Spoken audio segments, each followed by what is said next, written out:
All right, what's up? How's it going, guys? I'm your host Jacob Nestor, and we are. Where the fuck are we? We're this is in the Where am closet. I? Whoa, this is in the closet podcast. I'm at an Airbnb in Lincoln City with my family for Thanksgiving this week. Nick is chilling without his fucking camera on. It is okay though. I'm literally in bed right now. We're he's just big chilling he's over just here. laying in bed. We're just having a relaxing good Yo, time. this is a chill fucking cast today, Yeah, dude. right? This is the chill cast. That's Thanksgiving gonna be break, the man. that's gonna be the name of it. This is the Thanksgiving chill cast. Absolutely. Anyway, of course, I'm joined by my constant co-host Nick Sailing, as always. What's up? How you doing, man? Yeah, we up here in bed, just chilling, just being ourselves and just taking some sips. You know what's up? Oh, I'm glad to hear it. Glad to hear it.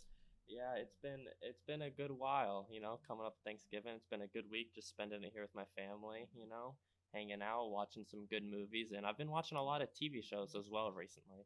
So I'm excited to That's get good, into man. that. Obviously, this episode we're going to be talking about our top 3 filmmakers or film related people that we're most thankful for, and then we'll be doing a review of the 1998 movie You've Got Mail. But before all that, of course, we will be doing our what we've been watching section. So if Nick, you want to start that out, what you've been watching, man? Um. All right. Yeah. So I'll start with some TV. I finished The Queen's Gambit. I mentioned it last week. Mm-hmm. And I really enjoyed the rest of it. Yeah. I'm not gonna say too much about it because I think you have it on your list as well. Yeah. Oh, we can talk about it a little bit right now because I also started and Go finished it. for it. Um, and yeah, Well, I I want really to know your enjoyed it thoughts. too. I've read a little bit of your thoughts on it, but Mm-hmm. go ahead and Yeah, I enjoyed speak on that. I enjoyed a lot of it. Mostly, like Anya Taylor Joy is amazing. She really holds together a lot of the series alongside a lot of the other side characters as well. Um, Henry Henry Baltic, I think it was, and like Benny Watts. I really love both Dud- of those characters. And then Dudley. yeah, yeah, fucking Dudley. He's great Yeah. in it. Um, but the main thing I was gonna talk about this on Letterboxd that really held back a lot of the series was the character of Towns.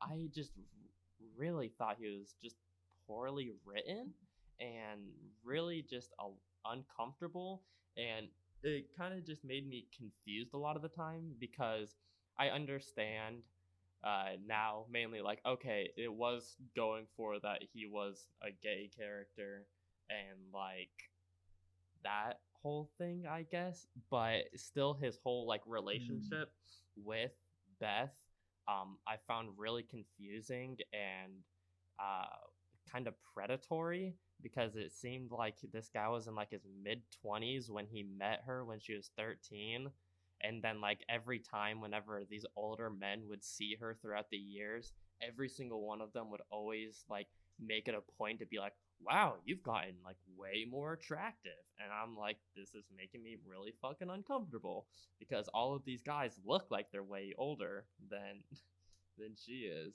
And so that was just kind of Yeah. making me uncomfortable a lot. And it was just due I to a lot think of like that the was. there you go. I think that was. Yeah, I actually feel the same around the character as well, and general feelings on that. But I did some um, just like researching on my own on like the chess scene for women in general, and apparently the show is pretty accurate on how men usually treat women in that scene and how women are looked up on, and how like you said, predatory sometimes they can be. So although I found it really odd And and really um, like mhm. off-putting and confusing when she said that she loved him was his first love. I thought it was good that they added like those elements and I because it seemed like pretty realistic to like what the actual scene is like. I thought it was fair with having her be like he was my first love because she was a 13-year-old girl kind of getting this attention She from was an like old. 15. Yeah. Well, she met him when she was 13 Wait, or no, no, 14, no, I no. think. Yeah, you're right. You're no, no, no. She met it when she was like. Yeah, at the Yeah, very you're right. first chess You're right. tournament You're when she was 13. Um, right. and like that's And then fair, and but that he makes started sense. making advancements when she was like 17. I Hmm. want to say, And like yeah.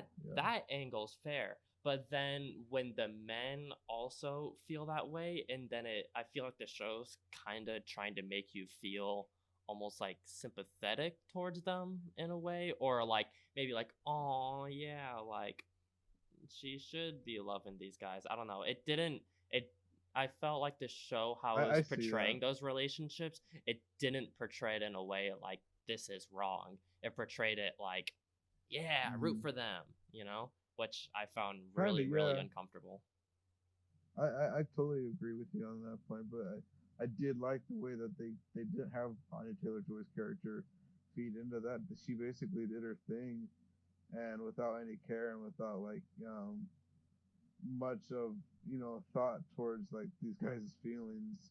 Hmm. And I like the way they took that because they could have gone a really just unfavorable way, and that wasn't her character from the beginning. It would have made it a lot. Yeah. It made her character a lot weirder than Hmm. um, it could have been. So Yeah, yeah, I agree. definitely.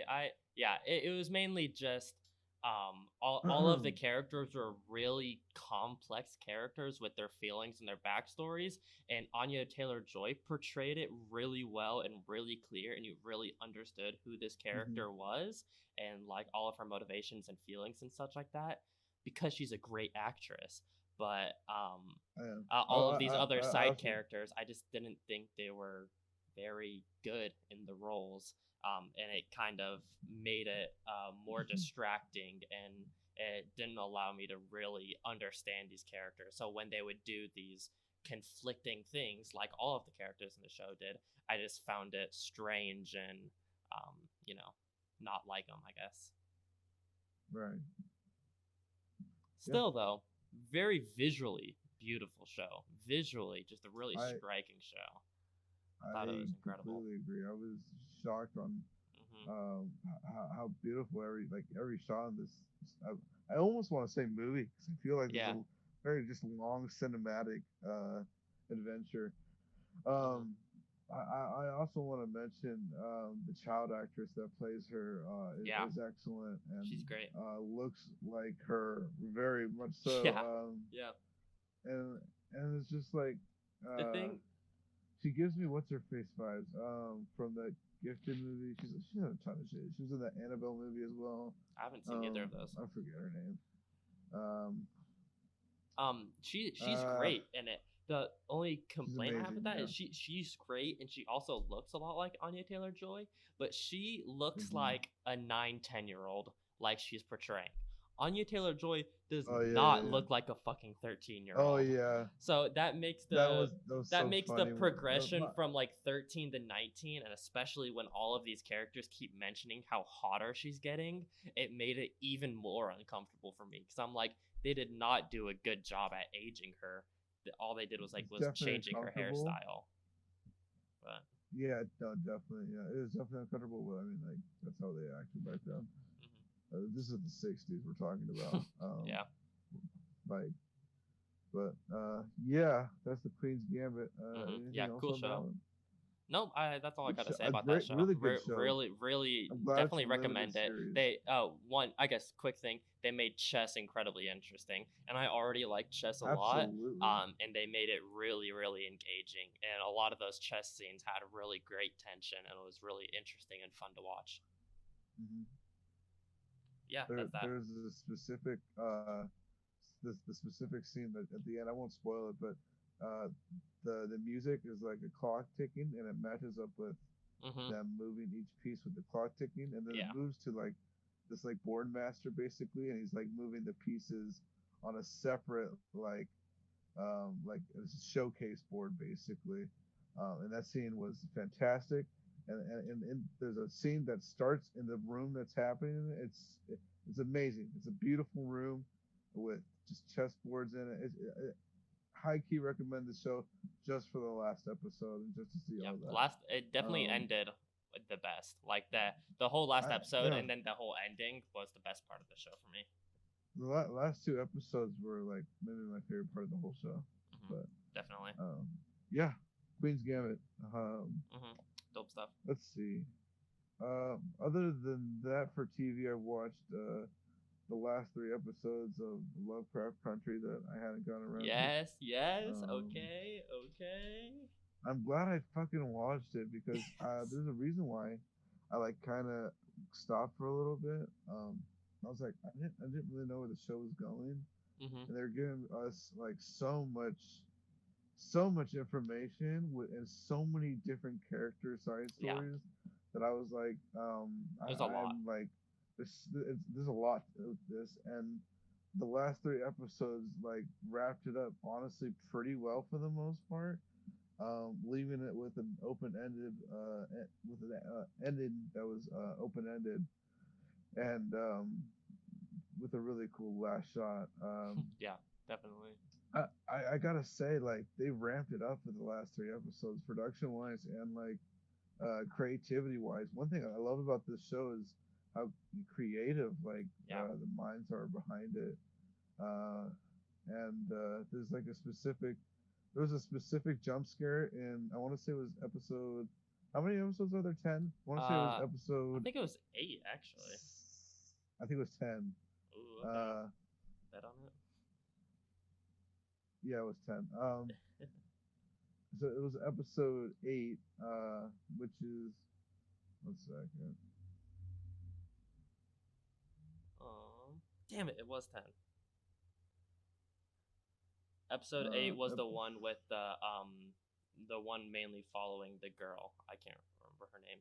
The young girl and I'm like not the gonna curse say gets the. I'm not focused gonna on. say We can the do some. name of the We episode. can yeah, I understand not wanting to say the name of the episode, but But it's episode 8, and there was a scene we can do where, some yeah, spoilers by the she's. way, just because we've been talking about this show for a while now, and now Oh, that it's finally done, so we can do spoilers and what's shit the like little that. girl's name in it again? Eve Fucking or whatever. I let don't me know. look it up. I Oh forgot. god, embarrassing. No, it's okay. She was like Diana. tertiary to the show, but Diana. that was her name. Yeah, Diana Freeman. Interesting. I don't remember that. There's Whatever. so many characters, but Yeah, lots of she great characters. basically has a curse set on her in the beginning of the episode, where these basically like two freaky ass looking little girls are chasing her, and I'm jump scares don't really get me that much anymore. I feel like I'm a little bit desensitized to Mhm. horror, but I let out an audible "oh fuck" when she like had her one of the girls had her face up against the glass of the car window, and Yeah. I let out a "oh fuck," and like it was just really good imagery, and it was pretty fucking scary. Mhm. And then behind it was like a soundtrack that was basically like chopped and screwed like 20s Yeah. music. It was really funny. Yeah. I love that shit, and that's like something you don't really see in uh, TV shows. Like they just went balls to the wall, and it felt like they got whoever made this show had full creative control behind it, and Mhm. Absolutely. HBO is like, you got full funding, The or I don't know main if they bought it or not, showrunner, but person who was the creator of the show and mainly adapting it is Misha Green, and she doesn't have okay, too much work. She's mainly known for this show and another TV show that she was also the main creative lead on called Underground, which I haven't watched, but it looks really okay, interesting. But after seeing this show, I definitely am gonna check it out because her mind is just crazy. It's such a cool yeah, fucking show. My yeah. my Do you favorite. is there plans for a second season on this? I don't know. I don't think anything has been announced.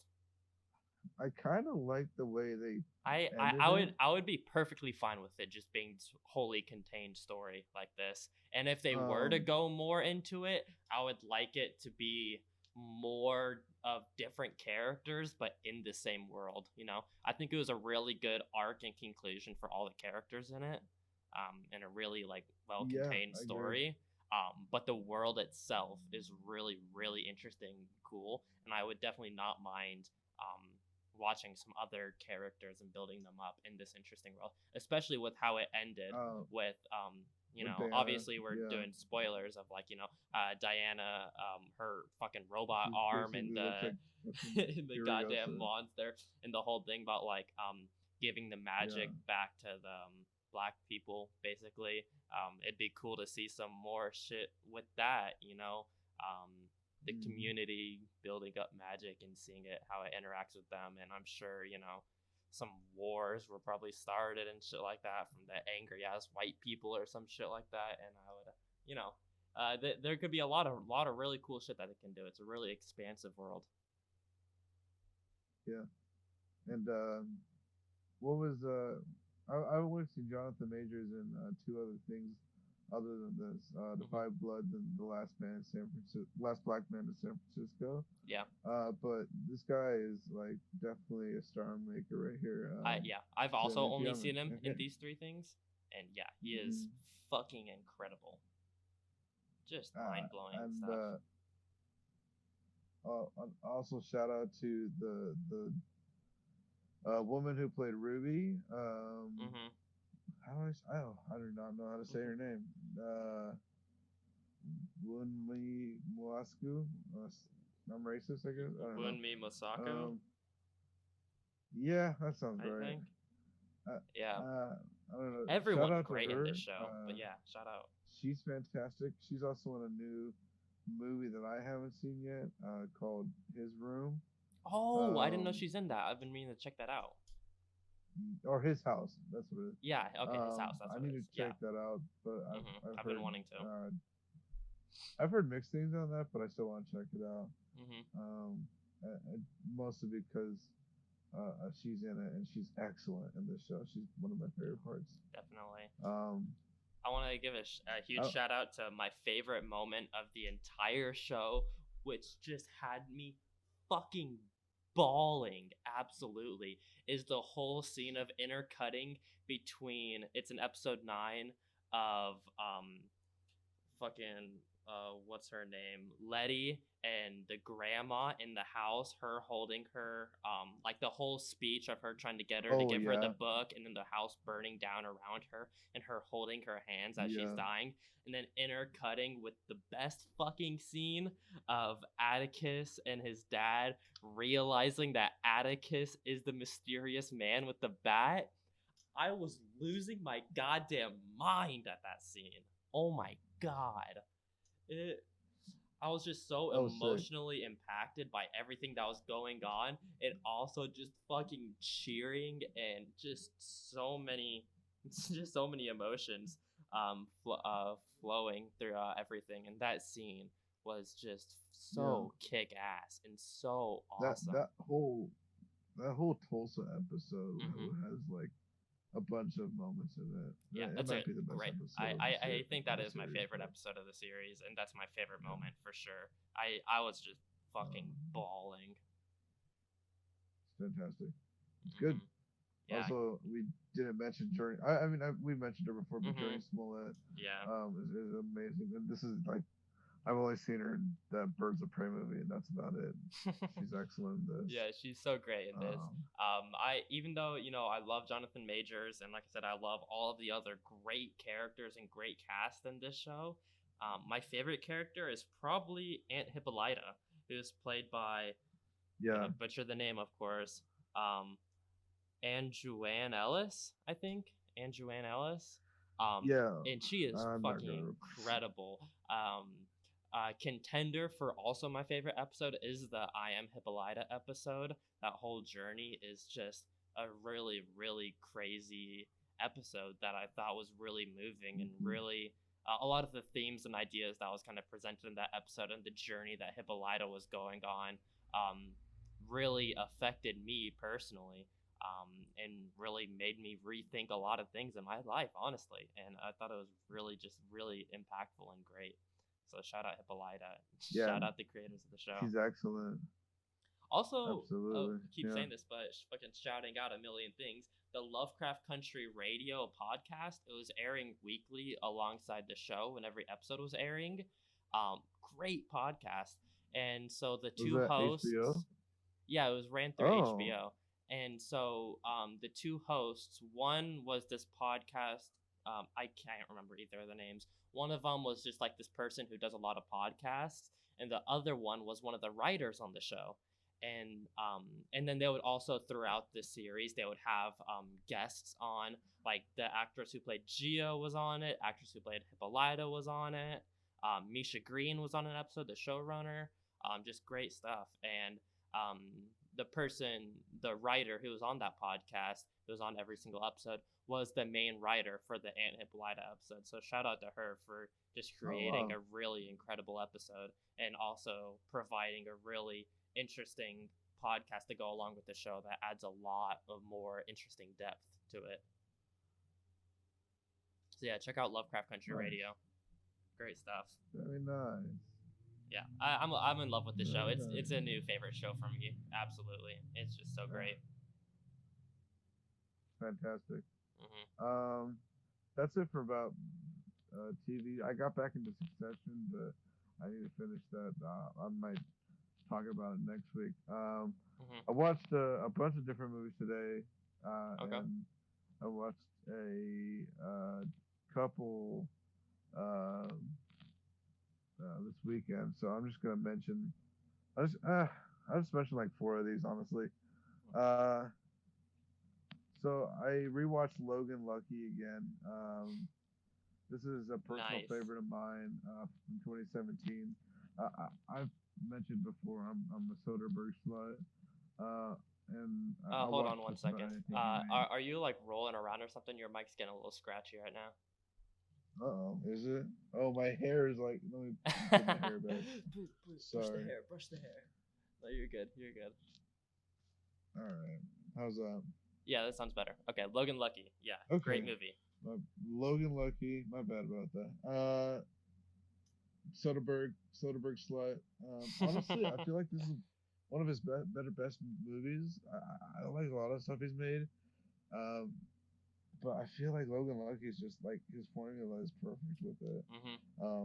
And Adam Driver, Channing Tatum, fucking Daniel Craig are all amazing in this. The most like Katie Holmes is. you would not Go expect ahead. like that trio at all, and they all three worked so No. fucking perfectly together. It's insane. I agree. Also, Riley Keough is just adorable in this. Hmm. Um, all four of them work together so well in this, and the two there's actually fucking more people I love in this. Jack Quaid plays Oh yeah. like Jack Quaid and who's the other dude? Fuck. Oh, Brian Gleason. Mm, Playing like I forgot they're Brian playing Daniel Gleason's in Craig's it. brothers in this, Yeah. and they're so fucking funny. Oh my god. This is I didn't realize who Jack Quaid was when I first watched this. Hmm. Um, now knowing him and seeing him in other movies and best known for The Boys right Yeah. now. He's great in The I Boys, fucking and that's I really dig him, man. yeah. I want to see him in a I lot more stuff. I'm really interested to see him in more. There's this movie I've been meaning to check out. I think it's called Plus One, and it stars him and Yeah, one of the lead girls from Pen 15, that show I was talking about a while ago. yeah, And Maya Erskine or whatever. yeah, yeah. And I really want Hmm. to check that out. They've both been just really blowing up in great ways. For sure. Yeah, definitely.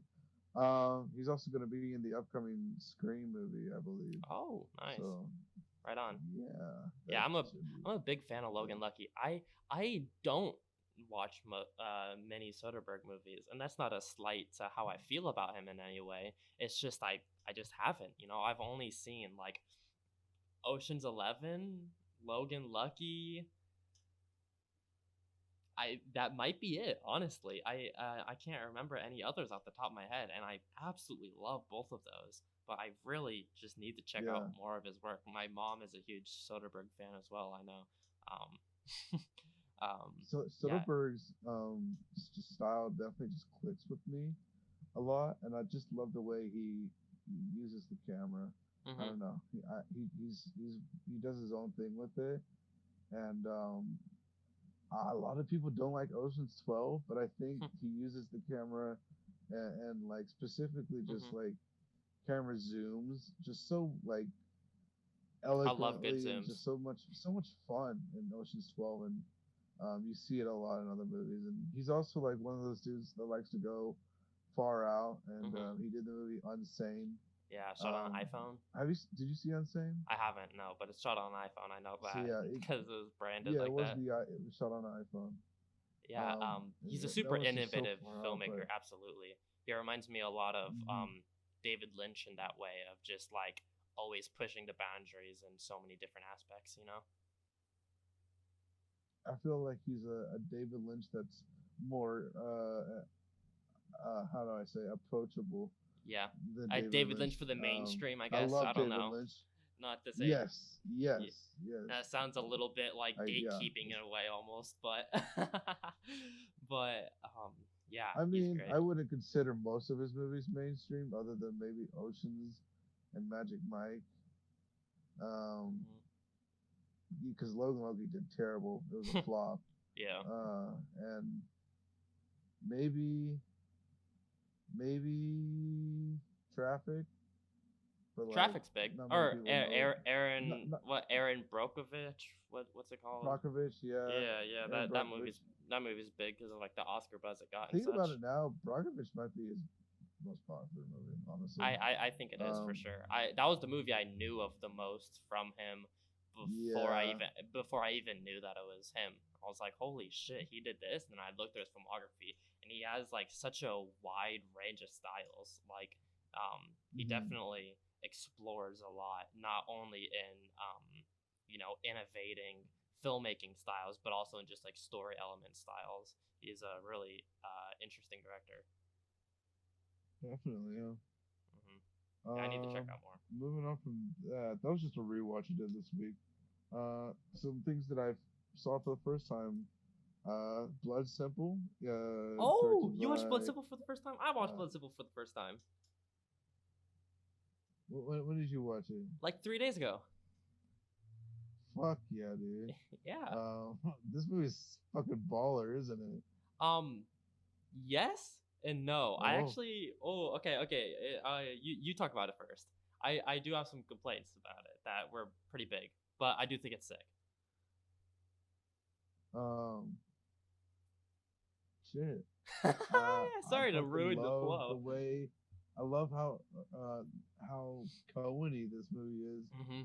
This is their debut. This is actually not even directed by both of them. This is just Yeah, it's just a Joel uh project Joel technically. Coen, I Uh, believe, that directed this, and I'm they sure were they both both on worked the on the writing script, front. and Ethan probably I mean, produced it as per they work on usual. everything. Yeah, that's the thing. They It's like literally they work on. owe it. Like even I think like Big Lebowski's also only directed technically by Joel, but Yeah, you take that with a grain of salt. That I feel like that's more so just for the like um especially with the for Coens, the bro. crediting Like they purpose, literally, but they yeah, definitely very obviously work hand in hand in the writing and directing and producing. Just completely together. like they're so hands on with it. Like Hmm. it's like I'm pretty sure the famous story was one of their cinematographers for Fargo was like a random name, and it was later determined to be both of them. That like they just gave it a random name apparently, something like that, and the Well, Oscar didn't go to that anybody. that might have been for someone else because I know Deakins did Fargo. Oh shit, yeah, Roger my Deakins bad. did the cinematography for It Fargo, was so it might another have one been. of their movies. I don't No, yeah, also I yeah. don't know if it was cinematographer also, Oh, I know but what you mean. Yeah, yeah. yeah, So some aspect of the movie but they did that they just made up a guy. That's funny. I've heard of that, but I can't they remember just have their where. hands all over it. Hmm. Hmm. But I fucking love Blood Simple, man. Jesus Christ. I really dig how tight the story is, and how Texas the movie is. Yeah, I the characters in it are like just sweating all the time and just like yeah, super sleazy, and I really dig the relationship between uh, Francis McDormand and John Getz in this. yeah. They're great. Even though she's like kind of shitty, They're all like shitty. she's kind of a cheater, but All of like the you feel characters for are her. shitty characters, which is Yeah. kind of the Well, great I part mean, about Ray's it. not that bad. Ray Ray's just kind of an Ray's just like idiot. fucking stupid. Yeah. He's Um, really stupid, I but my favorite character yeah. was I can't remember his name in the movie, but Emmett Walsh, who plays the killer, the one with the cowboy hat, Hmm. and the yellow suit and shit. He is just fucking Yep. hilarious in this movie, and he was He's always just constantly making me laugh out loud. he's definitely a character in this movie. I kind of hated him. Like he's really good actor, but Yeah, I fucking hated his character. absolutely, absolutely. He was horrible. He's a sleazy piece of shit. Mhm. Uh, but I guess who isn't in this movie? Mhm. Other than that, I love how Coens have their own thing, man. They got their own style to them. And it's so respectable because you see a lot of other like they're like super nerds, and you see like you definitely see references of other movies, but this is like their own thing in almost every single movie Yeah. they do, unless it's like adapted. But It's so um, clear their style, in every aspect, and it's so fucking cool down to the just fucking seeing that. soundtrack, Yeah, bro. just Down to seeing the that score and from the their soundtrack. debut is just really fucking cool to watch, I think. It's brilliant.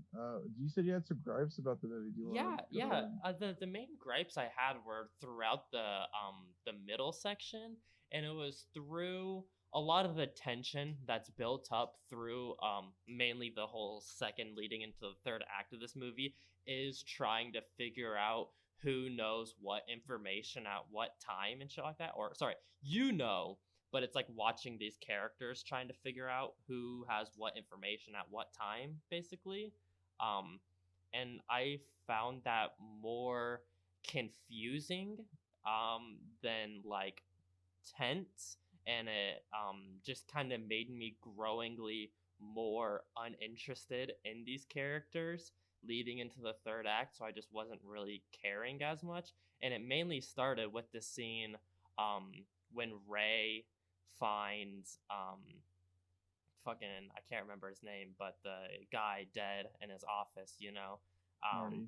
yeah, I thought I just so yeah, fucking I should have mentioned that right accidentally some spoilers about this movie just right here. But I just thought that was confusing. I didn't understand like the way that it was shot. I didn't understand that he accidentally kicked the gun and that it fired and he thought he killed Marty and that's why he was like cleaning him up and shit like that. The way that it was shot and edited during that scene, I did not He get that didn't at think he all. killed Marty. Really? So like He I didn't think don't he killed. No, he what was like the point there of was a he scene walked literally into when he walked into the room and then there's like a flash of a yeah, gun and a but gunshot sound and when he goes to Francis McDormand, he's like implying that she killed him because true, yeah. he found her gun at the scene. I don't think he thought he killed Marty. Yeah, I mainly He got just that whole found the thing evidence of the was gun. that idea that he You didn't killed like Marty that from scene? kicking the gun. I got that from a different podcast that I was listening to because I was trying to understand why people like this movie so much, and that was like the thing that they're Oh, okay. saying happened in that scene. And so either Well, way they're though, stupid. I just thought that scene That's not was what happened. I just thought that scene was still just like edited in a kind of confusing way, and it really just led into me just like characters would do certain actions, primarily Ray, but also the other guy, the guy in the yellow suit. Um, like their actions, I just didn't Hmm. understand why they were doing them, and it just kind of would make me like time would go on and it wouldn't answer it, and I'm just like okay, I still just don't get it. Like maybe I guess I'm just stupid, Interesting. but like there would just be I don't certain want. character actions and motivations that would happen that I just thought really just weren't clear and just made me Mhm. more and more get uninterested in these characters because of, you know, just Mhm. not understanding why they're doing certain things. Yeah, no, I feel actually like the complete opposite. I found these characters so intriguing about how stupid they were. Mhm. Um, especially in the scene that you mentioned that you didn't like and you thought it was edited weird. I it was maybe my favorite scene of the movie. I thought it was shot excellent. I thought the lighting was really really cool, especially low lighting shooting's not easy, especially back Mm-hmm. then. I thought they murdered it. I Yeah. love there's a Visually, this specific movie is overhead really shot great. that Yeah. I thought was really really really nice looking. I, And I'm kind of confused on like did you not do you understand like the motivations? Like it was kind of confusing that he started cleaning up that mess yeah. because the reason why he started cleaning up, yes. So at first I was like, what the fuck is he doing? But he makes it clear that he thinks that Francis because he thought that McDormand Francis killed killed him. Marty. Okay. I Yeah, so he was like, oh shit. He's like, well, I'm a part of this too, and that's why he went back to her and was like, mhm. basically implying, well, I'm a part of this too because I just cleaned up your mess, um, Yeah, really terribly, by so the then way. I understood that Um, part. So then I once that scene happened when he brought the gun back to her, I was like, okay, I get that. But then more confusion led from like, why isn't he just telling her like that's what he thinks happened and shit like that? Like it was one of those things where it was like oh, so much of this could have been because he solved through thinks just a simple conversation. I mean, that's how Cohen. That's how they write their characters. I mean, it's a dark comedy for a Yeah, reason. I just usually feel Um, like they usually write it in a more a smarter way where yes, it could have been solved in a simple conversation, but but like due to it's the actions in the movie, it's that conversation wasn't able to happen.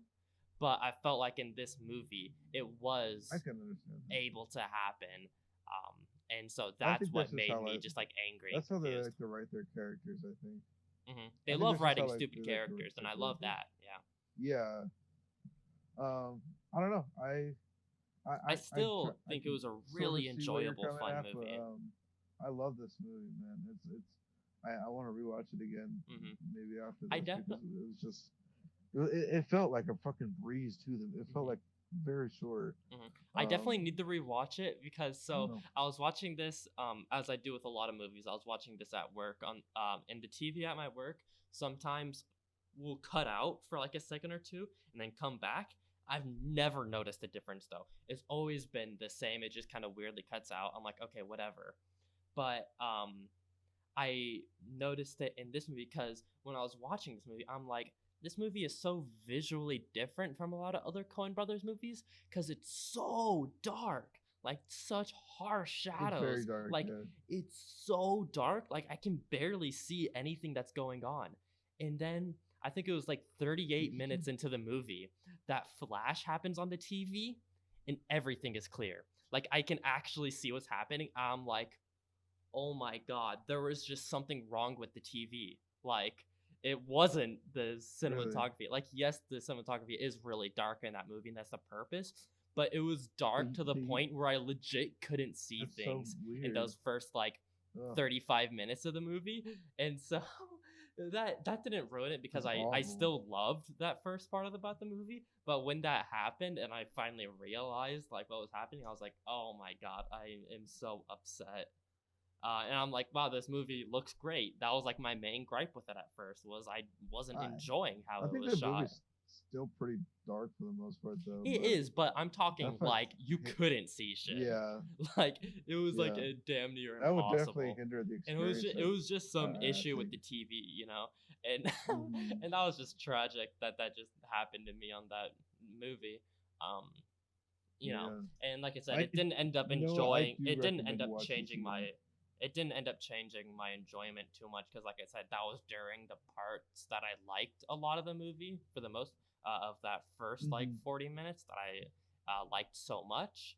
Um, so it didn't like detract from it at all. I just thought it was strange, and then when it was fixed, I was like, oh, this looks so much better. Yeah. I feel like they were ahead of their time, Hmm. and the way modern lighting is now used today. Because I Absolutely. saw a lot of that. Um, we've been going off on Blood Simple for a while. I'll go on to my next one. Yeah, yeah, yeah. Cool movie. Let's see here. Have you seen Butterfly Effect? Ashton I Kutcher. haven't. No, I've not. So this is a movie 2004. This is Eric Bress movie. um, who did like one thing before this, but this is a movie basically about this Ashton Kutcher's character is a college student that's gone through a bunch of childhood trauma, and through this trauma, he had like a bunch of blackouts where he didn't remember anything. So he like wrote them down in journals and whatnot. And eventually, when he was older, he's like looking and rereading these journals.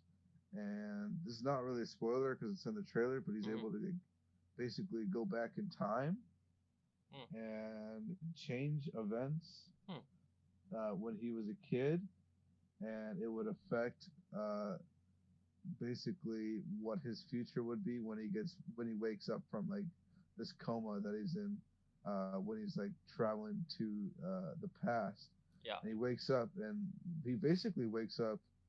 If you don't know what the butterfly effect is, it's Yeah. like basically the theory is like the wing of a butterfly flutter can change like nuclear Yeah. events and stuff. The entire course of humanity.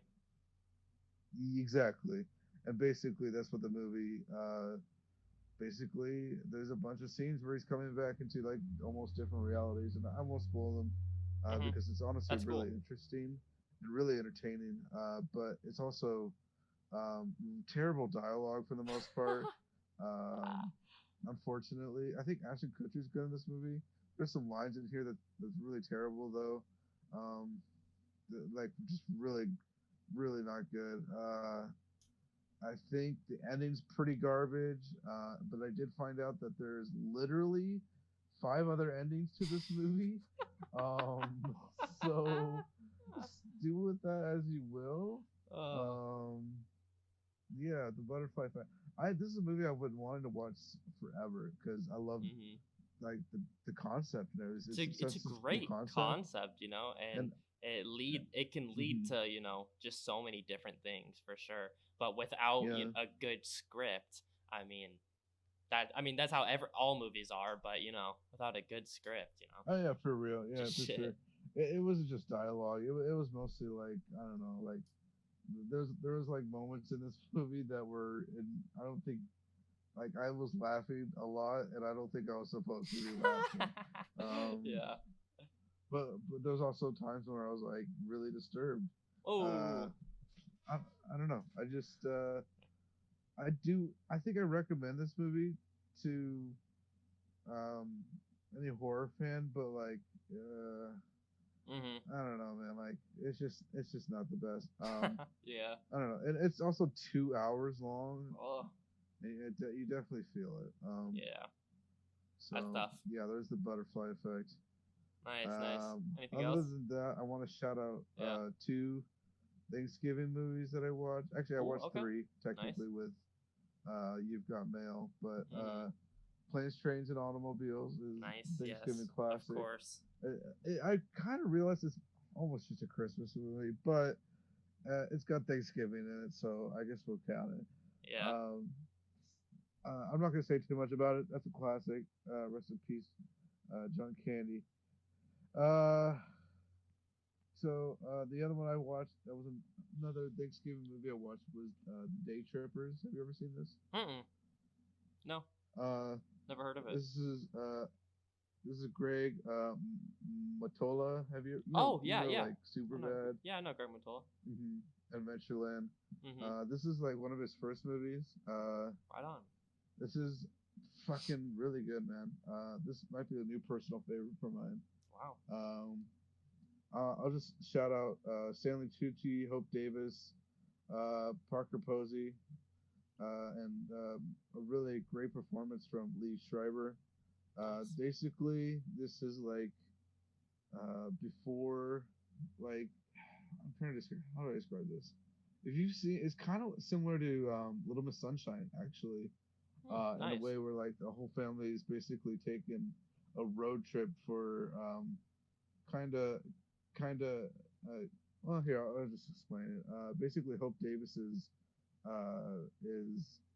married to Stanley Tucci, and she's worried that he's cheating on her.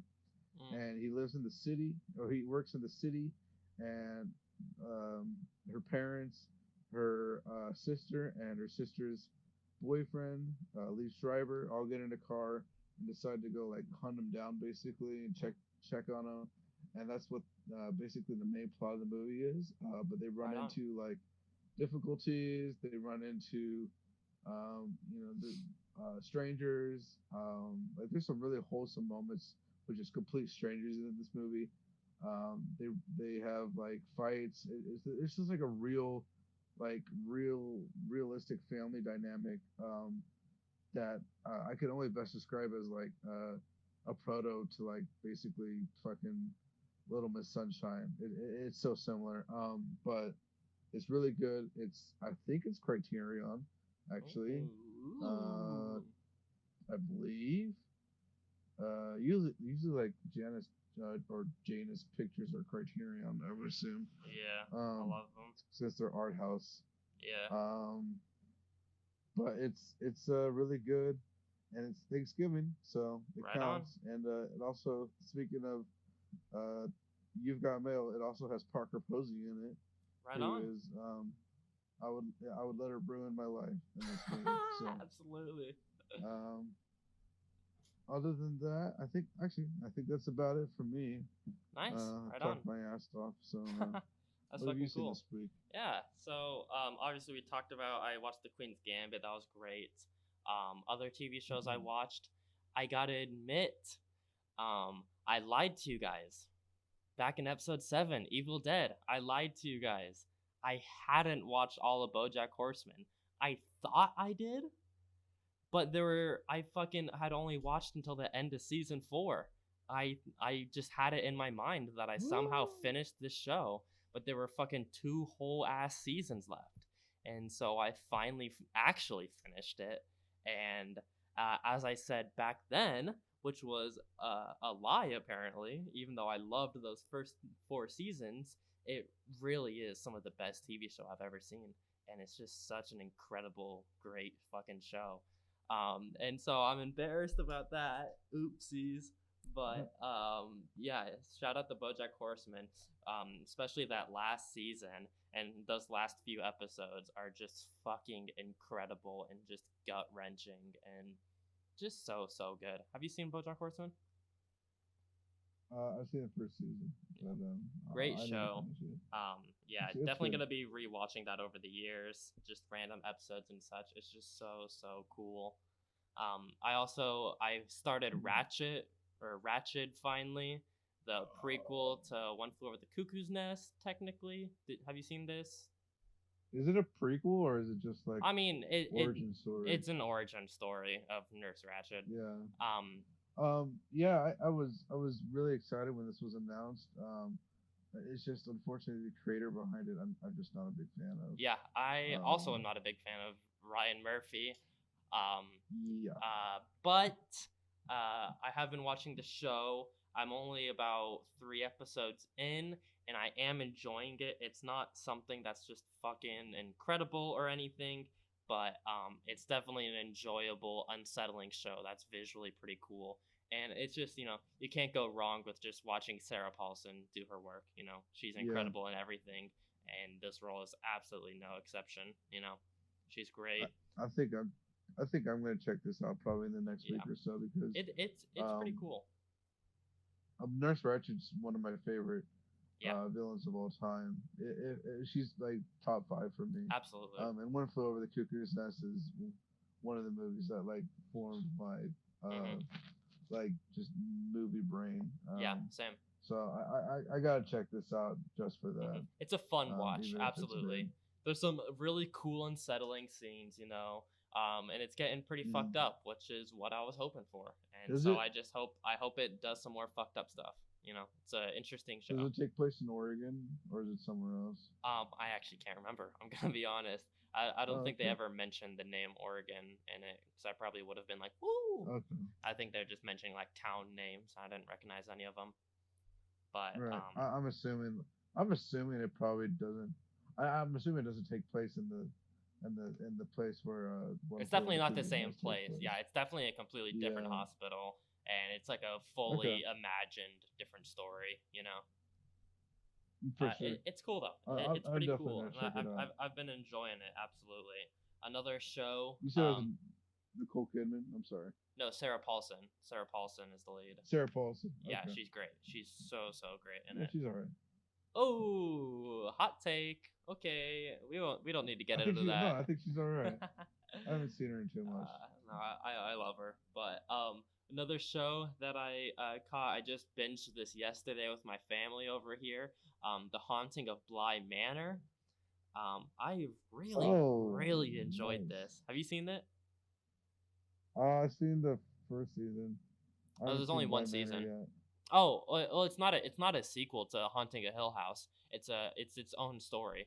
It's just by the same creator, Mike Flanagan, and uses some of the same actors. Yeah, it's Mike Flanagan's project. But I haven't seen it yet. And it's awesome. This is the only second thing I've seen by Mike Flanagan. Others, shout out to Dr. Sleep. Fucking love that movie. Just so great. But yeah, I really loved Haunting of Bly Manor. Only complaint I really have about the show is the second to last episode was way too dragged on and way too fucking long for what it was trying to do.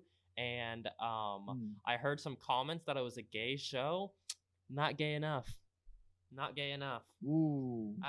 It is. Right. There is a big gay love story in it, and that's the anchor of a lot of the show. But not gay enough. No gay sex. Pretty disappointed. So we need to hit up Mike Flanagan on that. Yeah, absolutely.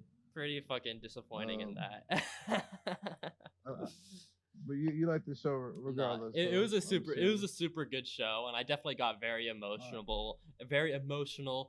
towards the end, and I thought it was very well written and very entertaining for sure. Nice. And had some pretty spooky fucking moments, without the use of like no jump scares, which is kind of the whole thing with Mike Flanagan. He's really good at building just an atmosphere of terror, and he definitely does a really good job at doing that in this movie. Or it's like an extended movie, basically. Can I recommend some Mike Flanagan movies for you to watch? Yes, please. So Mike Flanagan is one of my favorite probably horror directors right now. He's modern in terms of modern horror. He's I would say one of the most creative. Some movies I want to recommend to you to watch. If you haven't seen Dr. Sleep, definitely. I know you have, but to the listeners, I want to check out the extended edition of the director's cut. Oh my god, it's so good! It's so good. Yeah. I love it. I love the movie so much. Yeah. Gerald's Game. It's the adaptation of Gerald's Game that he did. Okay. With what's her face, Carla Gugino, Bruce Greenwood's in it. Nice. He also did a movie called Oculus, which is about a haunted mirror. Yeah. This is basically the movie that got him. I don't know if it's his debut, but it was definitely his breakout directorial. It's about a haunted mirror. It has Karen Gillian in it. It's really good. And then other than that, I want to mention Hush. This is a movie that was I have seen Hush. I didn't know that he did that. Oh, dude, Hush is awesome. So there you go. Hush is kick ass. Hush is an excellent movie. Absolutely. Flanagan works with Netflix a lot. Yeah, I can tell. He works with Netflix a lot, so you can probably see most of his movies on there. That's fucking cool. And he hasn't done that many, but Gerald's Game has been on my list for a while, and I remember when Oculus came out, I thought it looked really interesting. So yeah, I'm excited to check out more of this guy's work. He's obviously super fucking talented. He's such a talented director, yeah. I forgot what he's doing something. He is working on something right now. How about you look that up while I move on to my next thing? Yeah, go for it. The other thing I watched, going into the movies that I've been watching recently, I didn't get to catch very many movies this past while, sadly, but I did kick it off with Losing Ground. I won't go too much into this because I did a closet quickie. Shout out, obviously, doing the closet quickies bi-weekly alongside the podcast. Losing Ground, did that last week. Movie by Kathleen Collins. Really just close to my heart movie that means so much to me, that just has a really incredible while also heartbreaking story behind the production of it, and it's just such an innovative beautiful, engaging movie that it was the second time I've seen it. And I can't wait to Hmm. rewatch it more and more for years to come. This movie needs more attention, because, like I said, just a really tragic story behind its production. Um, and I wish we were able to get more Kathleen Collins movies. Rest in peace to her. Died way too early. Yeah. But yeah, go check out my closet quickie on that movie though. Really, really great movie. Um, and the next thing I caught, obviously, I saw Blood. I caught Blood Simple. Won't touch on that more. We already did a bunch. After that, I watched The Elephant Man, the David Lynch movie from 1980. Ooh, This is his second David movie. Lynch version, nice. Yeah, have you seen it?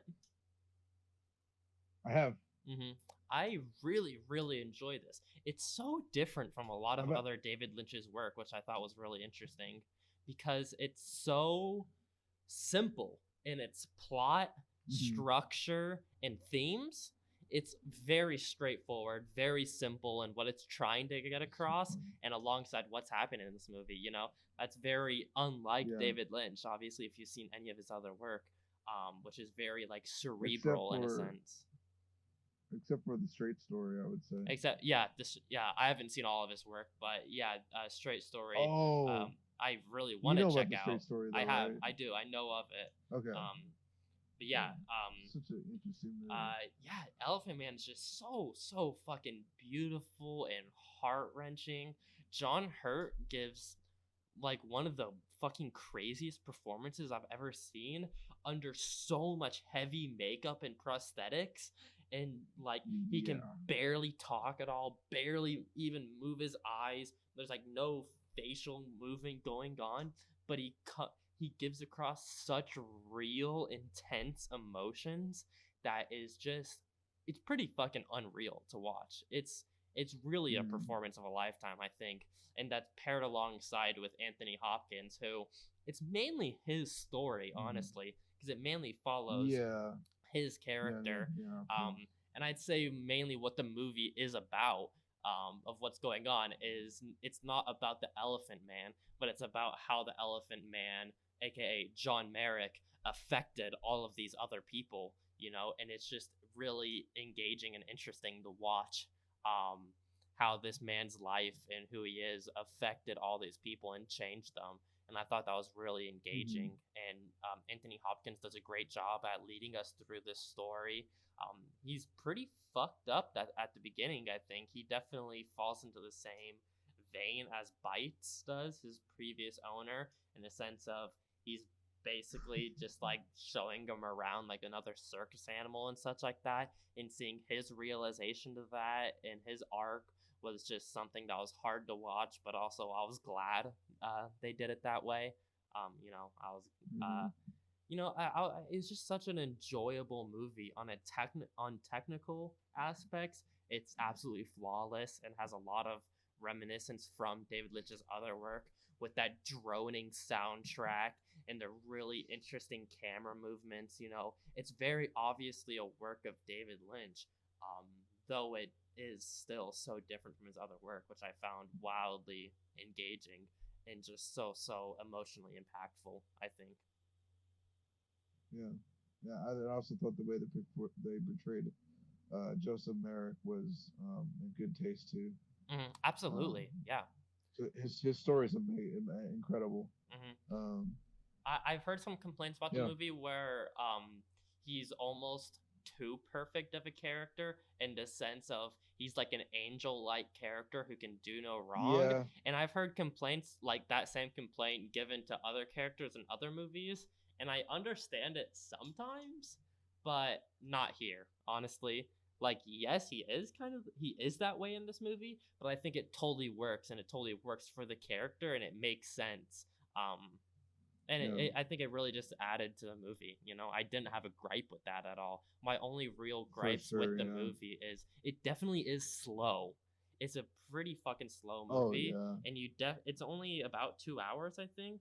That's a Yeah. hour and four or two It's hours like and 4 minutes. 120 minutes. No, it's only an hour and four Yeah. or 2 hours and 4 minutes. But you feel that Yeah. length, That.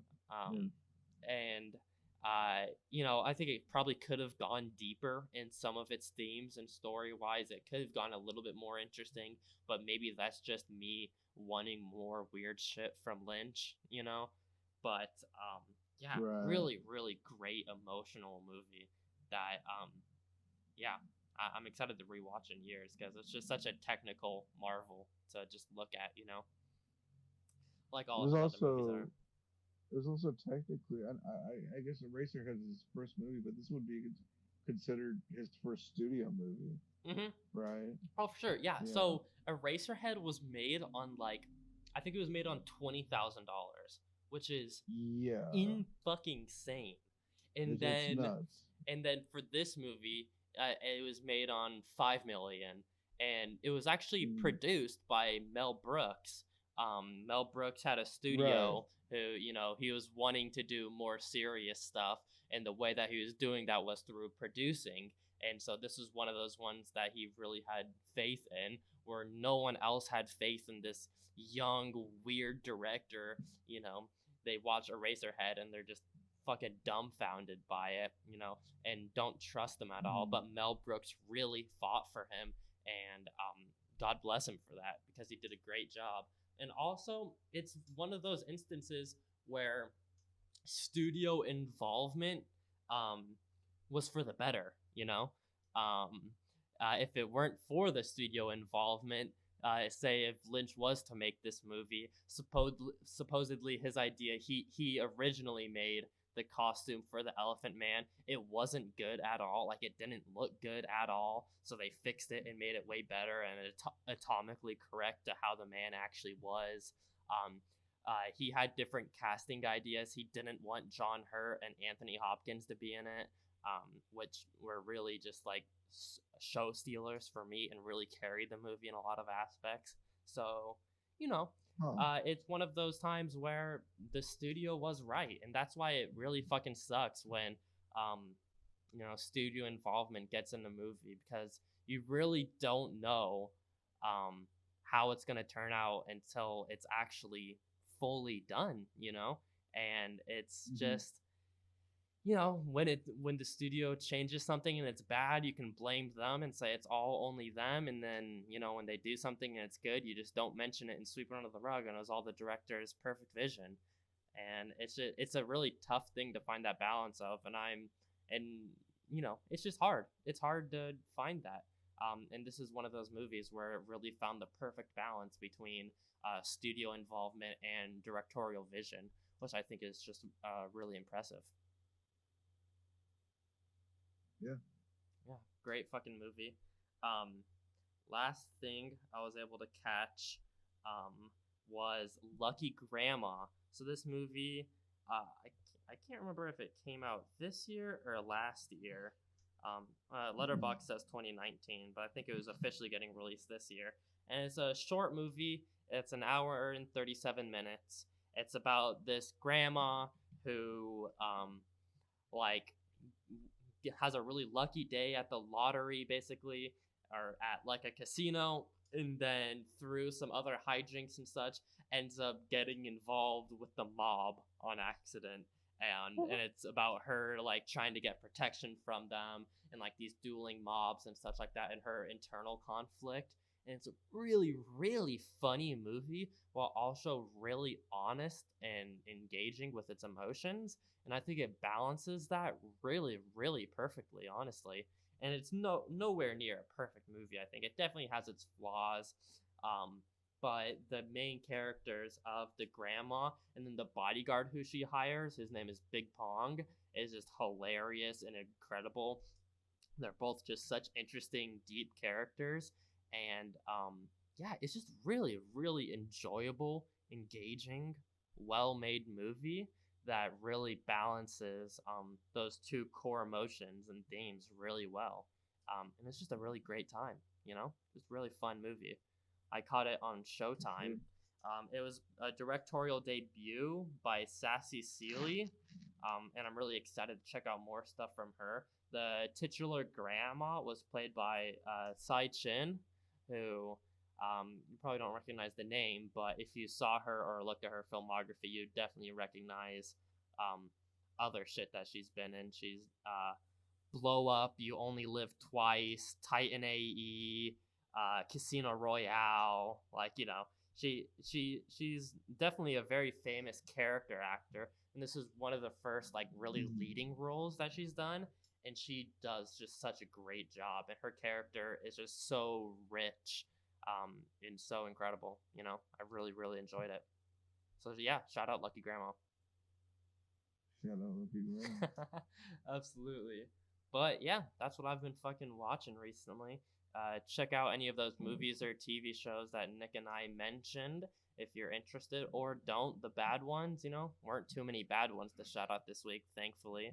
Um, but you know, Yep. that'll be the end of that. We're gonna move on to the topic of the week, which we are gonna be talking about our top 3 filmmakers or film industry people we are most thankful for.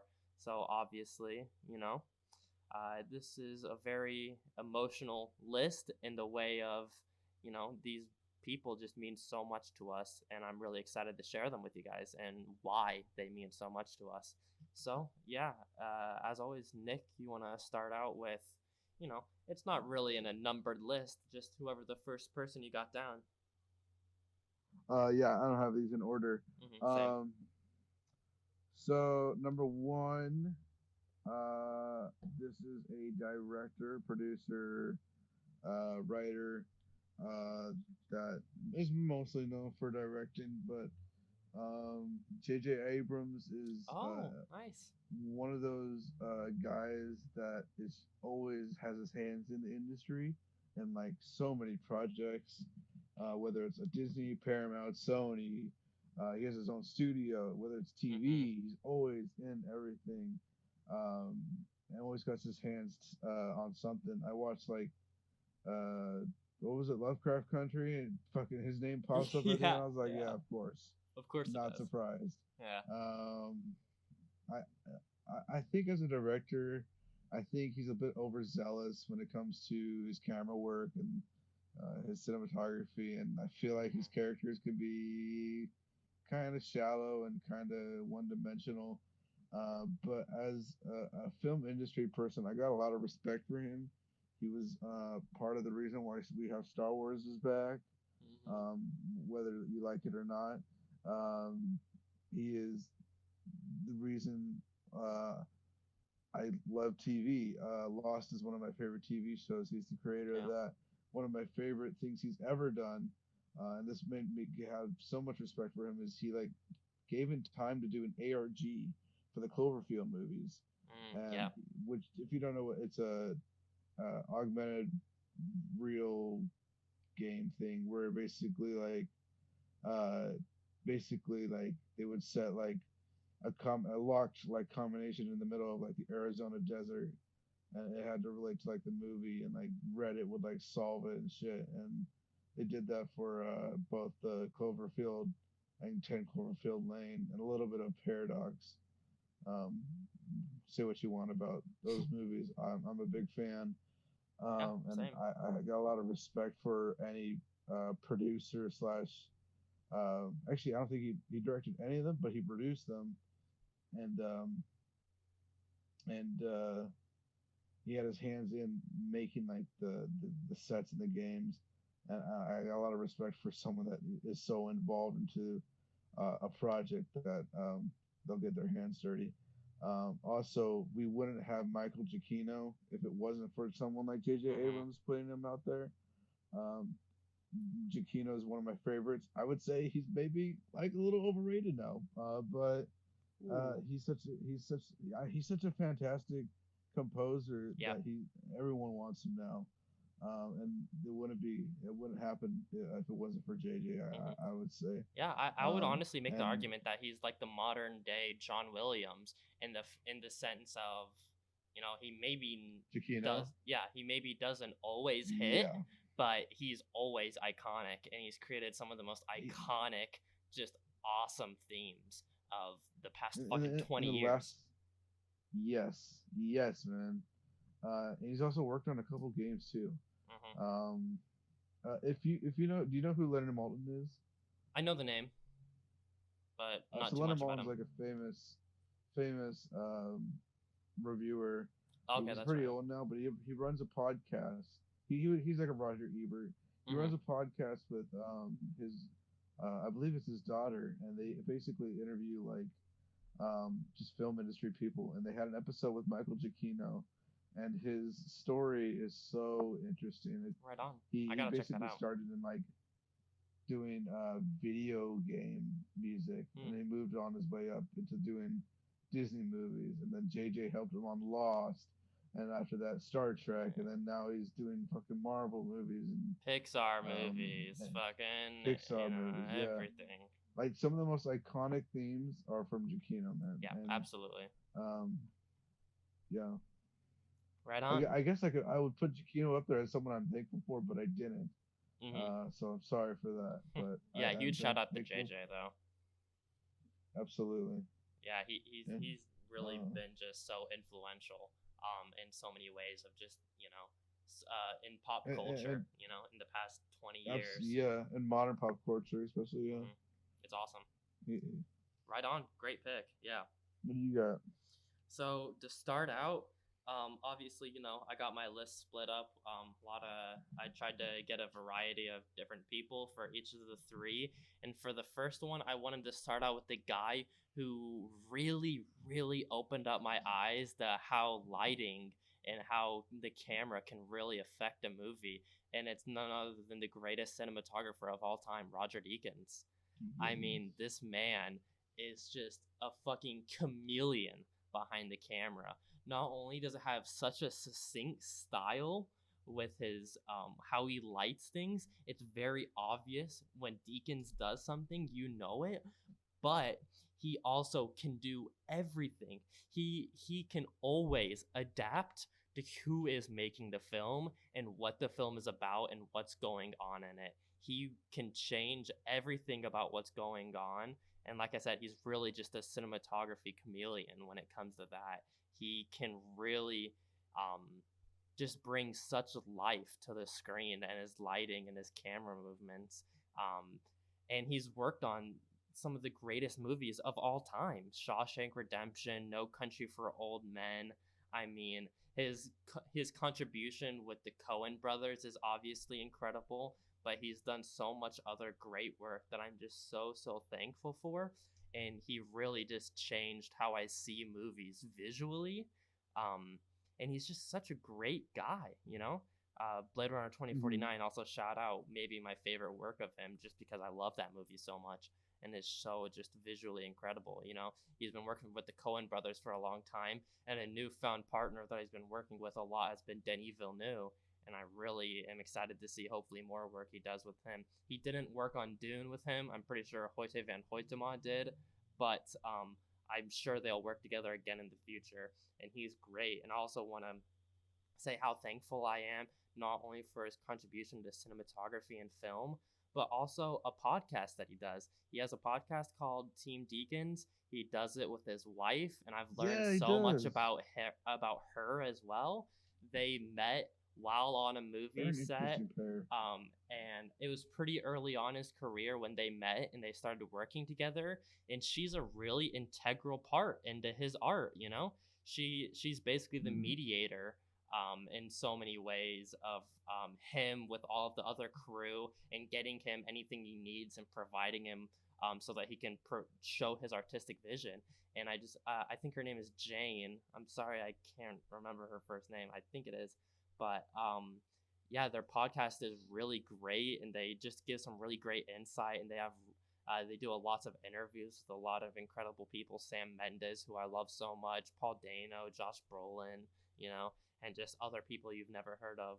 They just give such great insight into their process and the industry as well. I'm just so thankful for him and her both in their contribution to film. So yeah, huge shout out to Roger Deakins. I love him. Nice. Yeah, That's right great on. entry. Um, we're just doing three, right? Yep. Yeah. I only got Okay. three, so yeah. So I wrote down a bunch of guys, but We can do a little I'm gonna honorable mention list at the end, just real quick. But yeah, that might be a good idea. I'm gonna give it. Uh, okay. David Fincher was basically one of the first guys that Nice. I like really got into when I was like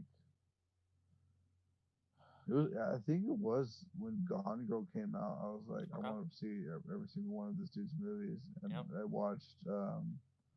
I watched every single one of his movies, Yeah. including Alien 3, and I watched some of his music videos as well that he did Yeah. for like Smashing Pumpkins and Pearl Jam. And he's such a talented person behind the camera that watching something like Gone Girl, I was like, I haven't really seen something like this. Now, going back to Gone Girl, I think the movie's honestly kind of mid because Ooh. I've seen it recently and I didn't really like it.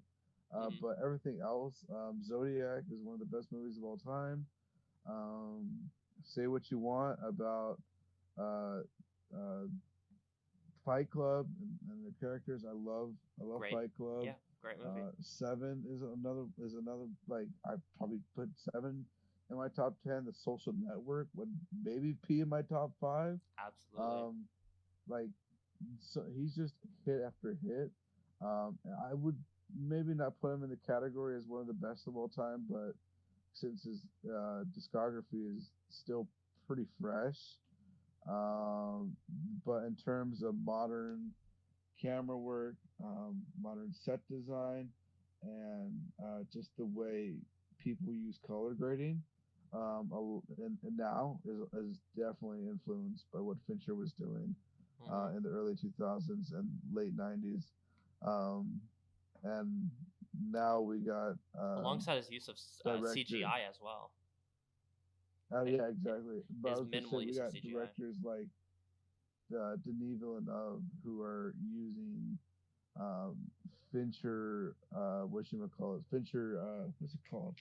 When basically like sets, um, what you call shit, cinematography sets, like presets basically that Mhm. Fincher's used. Denis Villeneuve is like basically um, pioneering almost off of that, and you can see the influence of Absolutely. Fincher's work in a bunch of modern movies. And he's still working. He's got a new movie coming out soon. Oh my god. I think it's next week is when it's coming Like out. Mank. it, I think it comes out on the 3rd or the 4th. next week, yeah, Yeah. it's coming out. Mank, Incredibly and excited. it looks really good. It's about Mankiewicz, who did the screenplay for Citizen Kane. Um, it looks really good. Fucking uh, what's his face? Gary Oldman's Gary gonna be in Oldman. it as Yeah. Herman Star-studded cast. They've Mankiewicz. got a So lot of people that's in this fucking exciting. movie. You're cutting out a little bit, just letting you Oh, know. sorry. Um, I'm not gonna say too much more about David Fincher, uh, but if you've never seen Zodiac, that's like one of my favorite movies of all time, and that was one of the movies that helped me like form my movie brain, I should say. Mhm. Uh, I don't know. It was Right on. definitely one of That's those. cool. So yeah, Oh, David yeah, Fincher. great pick. I'm a So huge thank you. David Fincher fan. Yeah, I love him so so much, and I feel a lot of the same ways about him. I also Hmm. would definitely put him on my honorable mentions list of someone who I appreciate so so much. But for the Yeah. next person on my list, I also went with a director. Is a director writer who I have talked about extensively on this podcast. One of his movies is my favorite movie of all time. I've never disliked a movie by this man. He never misses for me, and it's Wes Anderson. No. I love Wes Nice. Anderson so fucking much, man. This guy. So the first Wes Anderson movie I ever saw was in 2009 when Fantastic Mr. Fox came out. I have such a vivid memory of watching that in the theater with my family, and I was such a big animated fan growing up. I am still now, but that was primarily what I'd watch is like animated TV shows and movies. And that movie was just so visually incredible and just mind blowing, and I just loved it so much. Um, oh, I think Nick disconnected. All right. Sorry Sorry. about that. No, you're good. We're back. Yeah. Anyway, what I was saying about Wes Anderson. His movies just meant so much to me as a young kid, and then the progression through it. Obviously, my favorite movie of all time, Moonrise Kingdom, catching that when I was 12 or 13, and then finally Grand Budapest Hotel when I was 14 was really when I was like, okay, I really need to dive into this guy's movies. And it made me start to really look into who made movies, looking into the directors and writers and cinematographers of movies, and he just really opened up my mind into the film industry and who were the people actually making these movies. And not only that, he just really crafted how I view things and how I read and how I write and how I want to create in the future and such like that. And all of his movies really just mean so much to me. I think they're perfect on a technical level, and their stories are all just so impressive and emotional. And yeah, Wes Anderson, his work has always just meant so much to me growing up. And I'll never not be excited for a Wes Anderson movie, and I'll be rewatching his movies until I die. He is someone who I just love and appreciate so much on every level. So yeah, very thankful for Wes Anderson. That's on that. You love Wes Anderson. Yep. Royal Tenenbaums is one of my favorite movies of all time. Did I go on my last one? Yep. Yep. All right. So I'm gonna can I do like some honorable mentions really quick? Yeah. Sure. I want to shout out Tarantino. Mm-hmm. Like another movie that like made me like incredibly interested in cinema was Inglorious Bastards, which to this day I one of my favorite movies of all time is Hateful Eight, but I think Inglorious Bastards might be Tarantino's best movie. Mm-hmm. Um, I generally think that, and it was definitely one of the movies that I was like, oh, you can like just you can go fucking crazy with this shit. You can do Yeah. whatever you want. And Tarantino was like super influential in that. I don't really like the guy as a person that Same. much. I Yeah. think he's got some interesting beliefs. Um, and I think the way he handles himself uh, behind the camera is a little bit unprofessional sometimes. But I think he's still a great director. Other than that, I want to shout out uh, George Lucas as being like my childhood. Mm-hmm. Star Wars was like the big thing in my childhood. Even the prequels, I look back at them today as pretty terrible movies, but they were um, one of the things I was like, well, I just want to watch Star Wars like all day long, and um, that got me into just like loving movies and enjoying time by myself watching stuff on film. And George Lucas's mind brought Star Wars, which is one of my favorite franchises, and collection of stories. So I'm thankful for that. Other than that, I'm going to shout out Sam Raimi as my number three here. Okay. Right on. Um, Raimi is um, known for probably Evil Dead, I would say, but I first saw his work with Spider-Man. Yes. Um, Yes. Spider-Man 1 and 2 are really, really fantastic. I think Spider-Man 2 is up there in Dark Knight territory. Mm-hmm. Um, I would say Spider-Man's close behind. And I would say Spider-Man 3's got elements of both of them, but it's pretty terrible. Mm-hmm. Uh, but Sam Raimi's camera work in it is so Raimi, so um, like ecstatic. Like it's just like it feels like someone with ADHD is basically behind the camera, and you see that throughout all of his movies. Um, and he's come out with some pretty um, great horror, and I would say Drag Me to Hell is one of his best.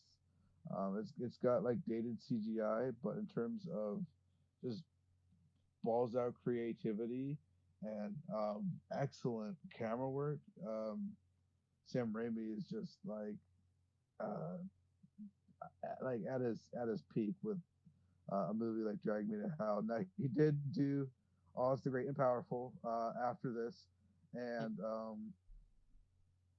say what you want about Oz the Great and Powerful. I actually watched it uh, recently, and it's not very good, but it's got amazing elements of um, like horror with Mila Kunis's character Interesting. basically like transforming into like the Wicked Witch and shit is really frightening and some really fun imagery.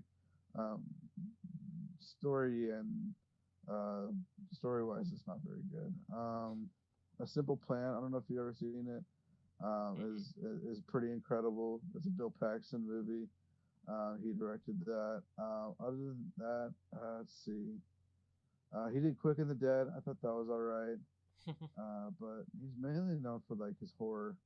And oh, he fucking did For the Love of the Game. Have you ever seen that movie? I I didn't know he did It's that such a movie. weird, Oh, that movie's such a so weird weird. movie for him to do. That's I'm so pretty weird. sure I he didn't did know that it. he did that. That's funny. It's such an odd movie in his category, That's in probably the first time he discography, worked and with Tobey I feel Maguire. like he just, yeah, I feel like he Yeah, just did it to get Spider-Man.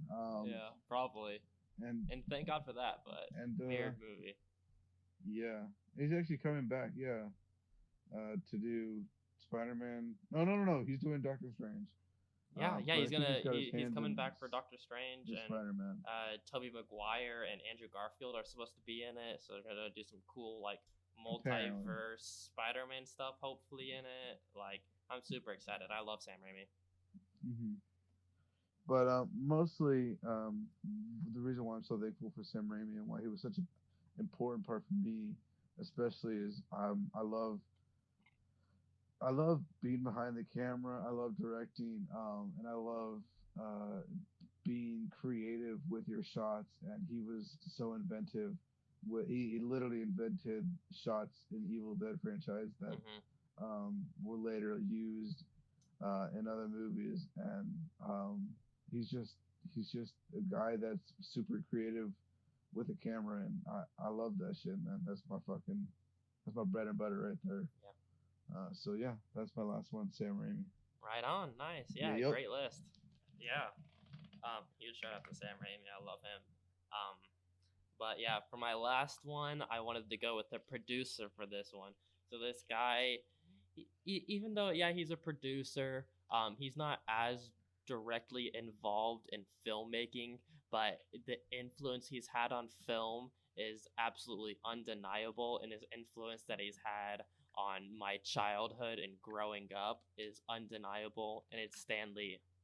Stan Lee um, Whoa. is really someone who's just meant so much to me my entire life.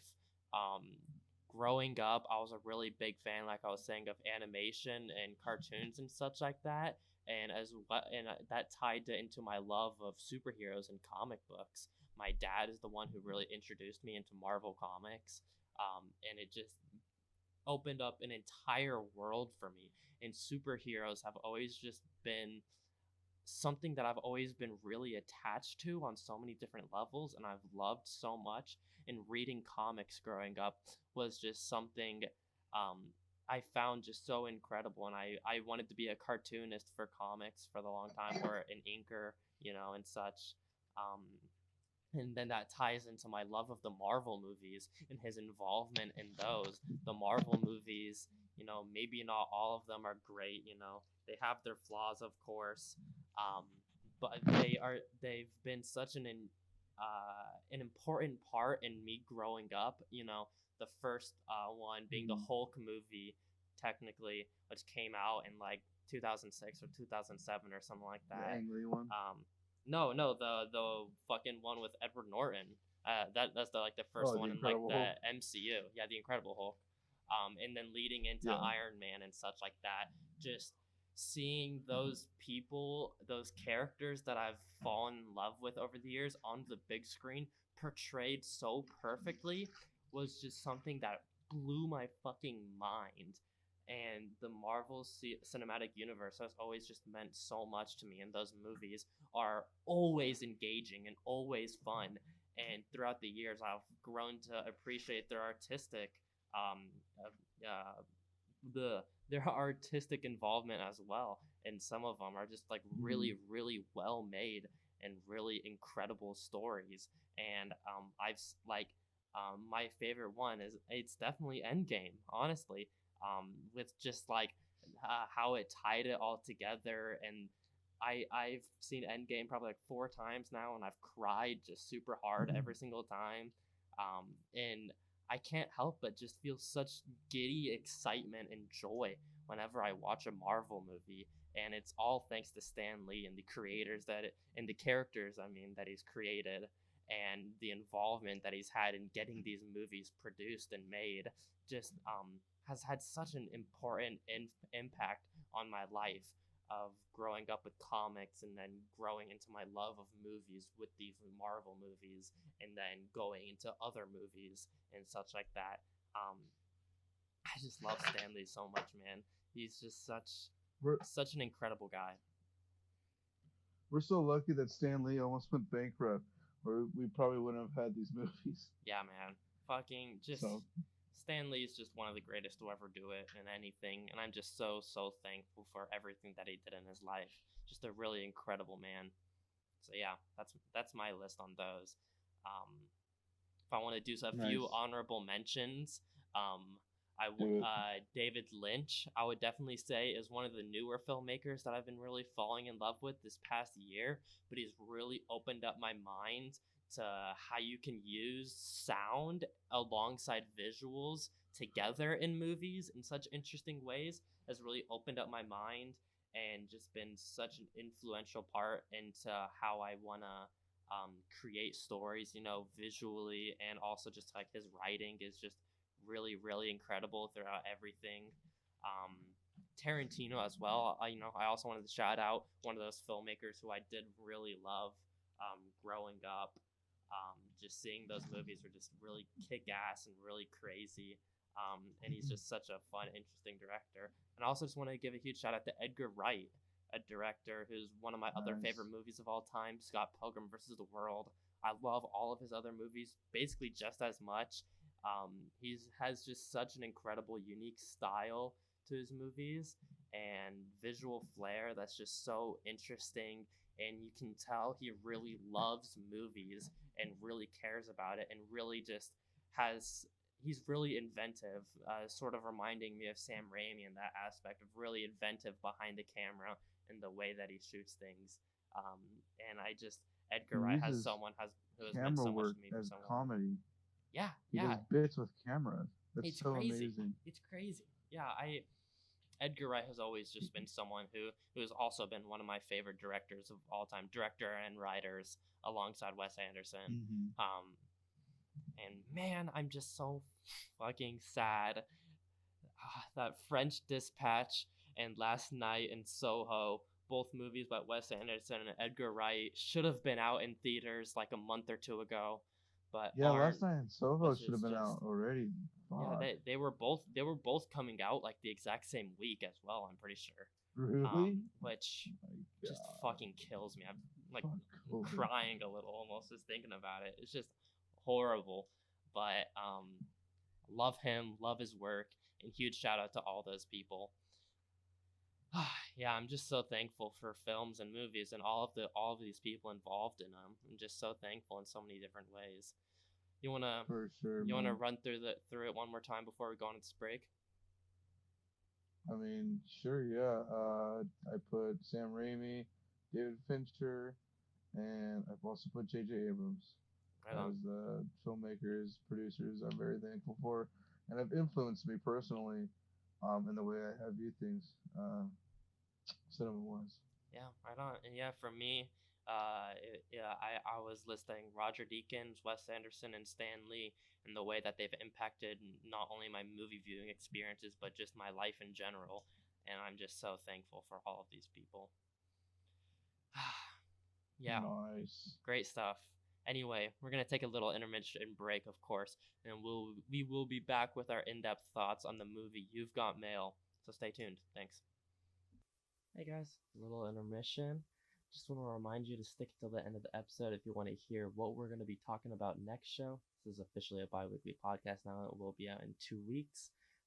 And so stay until the end of this episode if you want to join in on the conversation and DM in response to the topic or the review.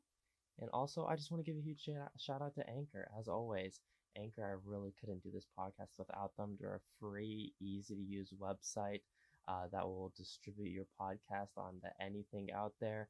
It's also really good to record and edit podcasts as well. It's very, very easy to use. And so huge shout outs to Anchor. I really appreciate them. And thanks for listening. Oh, yes, sir. Yes, sir. Yes, sir. Yes, sir. All right, what's up, guys? We are back. Let's fucking do this. We are going to go into our thoughts on the 1998 movie You've Got Mail. It is directed by Nora Ephron, starring Tom Hanks and Meg Ryan. The synopsis. I realized this recently. We probably should read the synopsis of the movies that we're reviewing. We've never done. I don't think we've ever actually done that. I've always thought we should have done that, and we never have. Yeah, I just never thought about it. Oops. Anyway, I try to do that when I'm doing my what I've seen this week. That's why I love and appreciate you, and I'm so thankful for you on this podcast, Nick. Of course. But synopsis on suggest nothing. Synopsis on this movie is book superstore magnate Joe Fox and independent bookshop owner Kathleen Kelly fall in love in the anonymity of the internet, both blissfully unaware that he's trying to put her out of business. Yeah, that's the plot of this. Hit me on AOL, bro. Yeah, hit me up on AOL. Fucking meet me in one of the over 30 and single chat rooms. Yup. Anyway, Nick, you want to start on some of your general thoughts on this movie? So I've seen this before. This is like your typical like rom-com 101, like Sleepless in Seattle and Big and all those other ones that Tom Hanks was in during the 90s. This one follows a similar format. Only this time Tom Hanks is the asshole, and Meg Ryan is basically like the sad store owner that you definitely feel sorry for her. Absolutely. And she I guess can't do no wrong in this movie. She's damn near perfect. So yeah, she's one of those angel characters that we kind of mentioned earlier. Yes, for sure. I like this movie enough. My only like real gripes about the movie is it's a little bit on the long side. It didn't feel that long when I watched it last night again. It actually went by pretty fast, but I felt like there's a lot of moments where it's just downtime for downtime sake. When I felt like the movie could have progressed, or like scenes could have been definitely cut. I don't know, like another thing that I found issue with the movie, some of the characters, especially like Parker Posey and fucking what's Greg Kinnear. Greg Kinnear. Incredibly like one-dimensional, like super robotic. They're basically machines in this movie. I love them. I love both of them. The fact that I love both of those people, and they have some great bits in this movie. But every single character in this movie is the most one-dimensional character of all time, besides our two leads, for the most part. Yeah. No, I agree. They've had hints in this movie of like making the other characters like at least a little bit likable, and like enjoyable. Like the dialogue between Parker Posey and Greg Kinnear when they first meet, and she's talking about his like editor and like his writing and such. His writing basically. He's like a big fan. And that scene where Tom Hanks is like looking side eye and like, and like just like taking in this conversation. It was a pretty funny scene, but that was just about it. and you didn't really get much of those characters afterwards, other than them being like basically like uh, people, I don't know, like the person in their life that doesn't really care about them. Um, and Parker Posey basically uh, is a total asshole, Oh yeah, um, just horrible who person, top to bottom. horrible person, and I love her, but she's like playing this just awful, just pretentious, uh, just asshole. But like I don't know, I'm not gonna lie, I didn't really find the movie that enjoyable in general. Yeah. Um, I don't know, I do like the scenes with Meg Ryan and Tom Hanks though together. I think that's a lot of fun, especially even if he's like being like gaslighty and manipulative, and I do think it's kind of weird how um, at the end she's like, I was hoping it was you, because Mhm. there was like 20 minutes of them like just finally like talking to each other, and then I guess she's in love with him now. So Yeah. um, Yeah. I don't know. Yeah, This is those are my it's a thoughts. very kind of like polarizing movie, I'd say. So I did enjoy this for the most part, basically top to bottom. I am a huge rom-com sucker. I just fucking love rom-com movies, and they always manage to get me just way too emotional and invested in them. And it's usually due to Mhm. the writing and the connection of the two leads. And I think that is undeniable in this movie. The presence that Tom Hanks and Meg Ryan bring to the screen is so incredible. They're both just incredible actors, and their chemistry is always just fucking off the charts. They do such a good job, and all of the highlights from the movie come from the scenes of them two interacting with each other.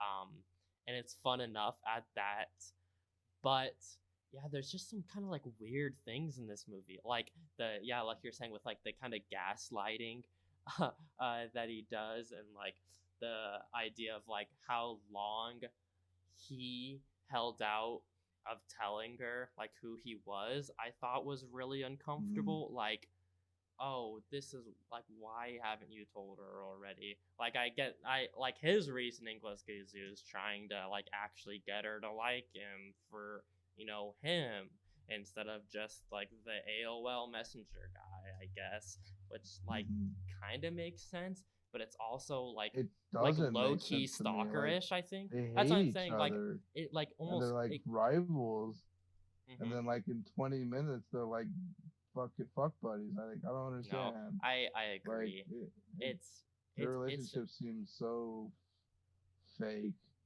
Mm-hmm. except for the parts where they're like genuinely talking with each other. Except I just know, like I'm interrupting you, but like No, it's with good. like most rom coms, I feel like they're super formulaic, Mm-hmm. where like basically, and it's usually with the guy where he's like just a total douchebag, and then like basically like his goal is to like make her love him, and like I don't know, it just Mm-hmm. feels slimy almost, Yeah, and that was the thing. I was this really one was like no exception. I felt like this movie had a lot of promise in it. Like it could have done a lot Hmm. more with it, in the way of like, I didn't think it was gonna go that route at first, but then once the shift kind of happens when he knows who she is, but she doesn't know who he is. That's kind of like the big shift in the movie, and that's when it kind of starts to go onto a downward spiral of just weird character actions and motivations that are just like uncomfortable. It's like Yeah, no, it's definitely. very like a like capitalist Republican movie, which is very fucking weird. Like the idea, So I thought it was gonna be an anti-capitalist movie for would it, I but then it you'd like think, totally leans into like this corporate like I don't know, just weird espionage yeah, shit. that's the thing. You It's think it would go really that kind of route, and it cringe. should have gone that route, and I was so hoping that it would. Um, but then they don't at all. In the one way they could have maybe leaned into that kind of capitalist big company kind of way, that would have been slightly better, was when she shut down and she goes and sits in the children's book section at Fox Books.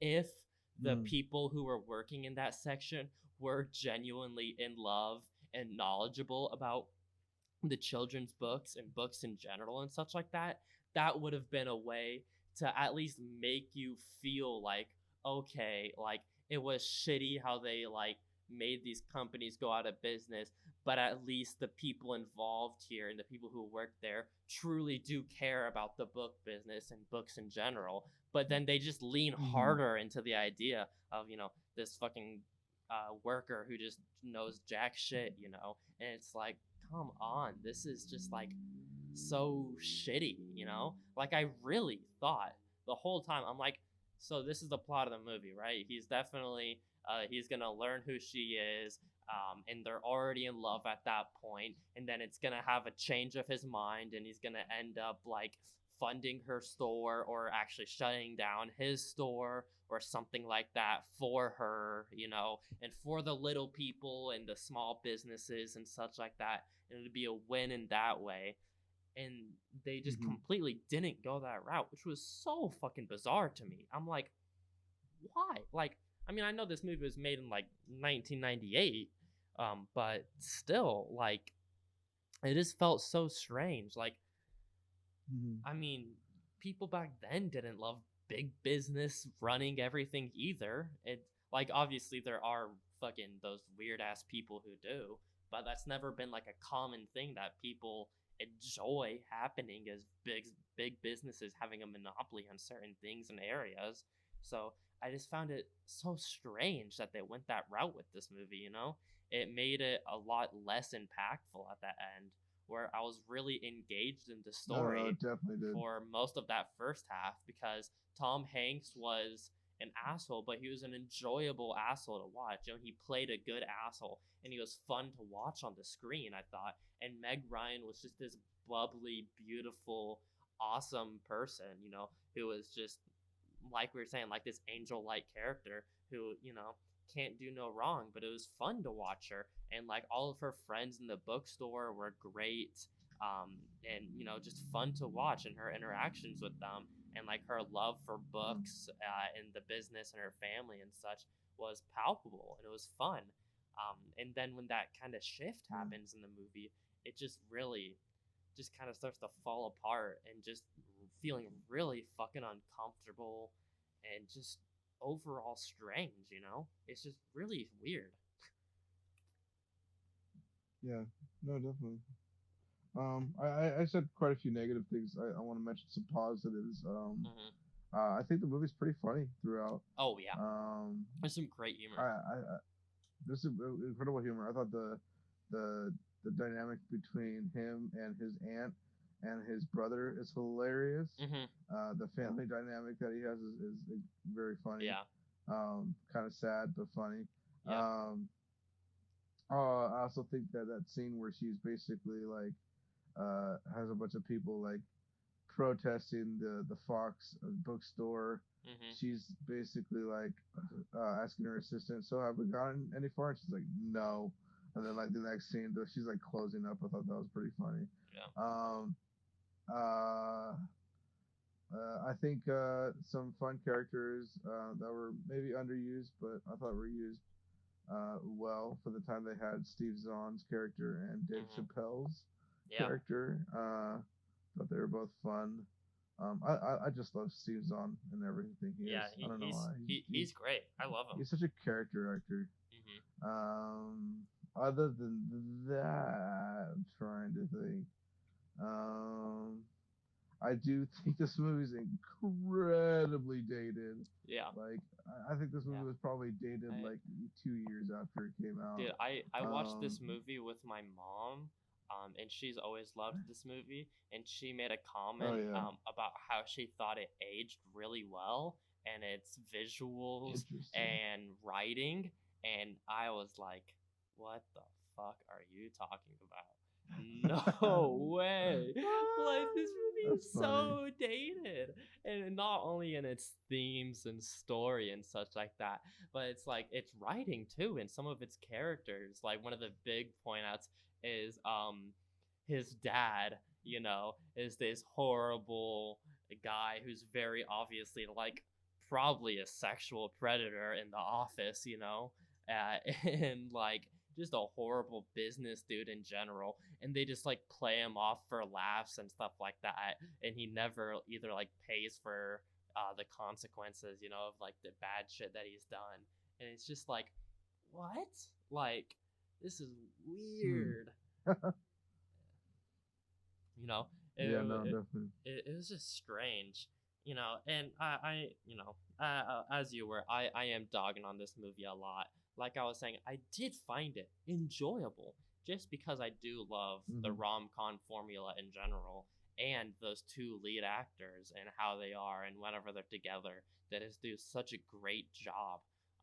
I haven't seen Sleepless in Seattle, which is embarrassing, and I really want to now Yeah. even more because of how great their presence is and their connection. You know, I can't imagine it's worse than this movie, which I don't think this movie was horrible, Mm. but like, you know, I can't No, imagine definitely. it's like insanely worse, and I would love to see just more of that connection between those two because they just do such a great job. And yeah, those side characters all just super super funny, super Hmm. even though one dimensional. The character of Frank, played by fucking Greg Keener, is Kinnear or whatever. He is, I think, awesome. He was probably my favorite side character of them all. He was so funny, and the whole bit of him and Meg Ryan watching the TV. They're watching like the interview that he did, and it's like Oh, that was very obvious hilarious. the interviewer and him are like flirting with each other and such. Is so fucking funny, I thought. And Their relationship's also really weird in that that. that party one is great. Like, I thought it would have been better like if maybe they had it where him and then fucking Parker Parker Posey's Posey. character like had an actual thing, you know, if it progressed more past that, I think that would have been a better route to take this movie, you know. I just think I think this movie's close, you know. Hey.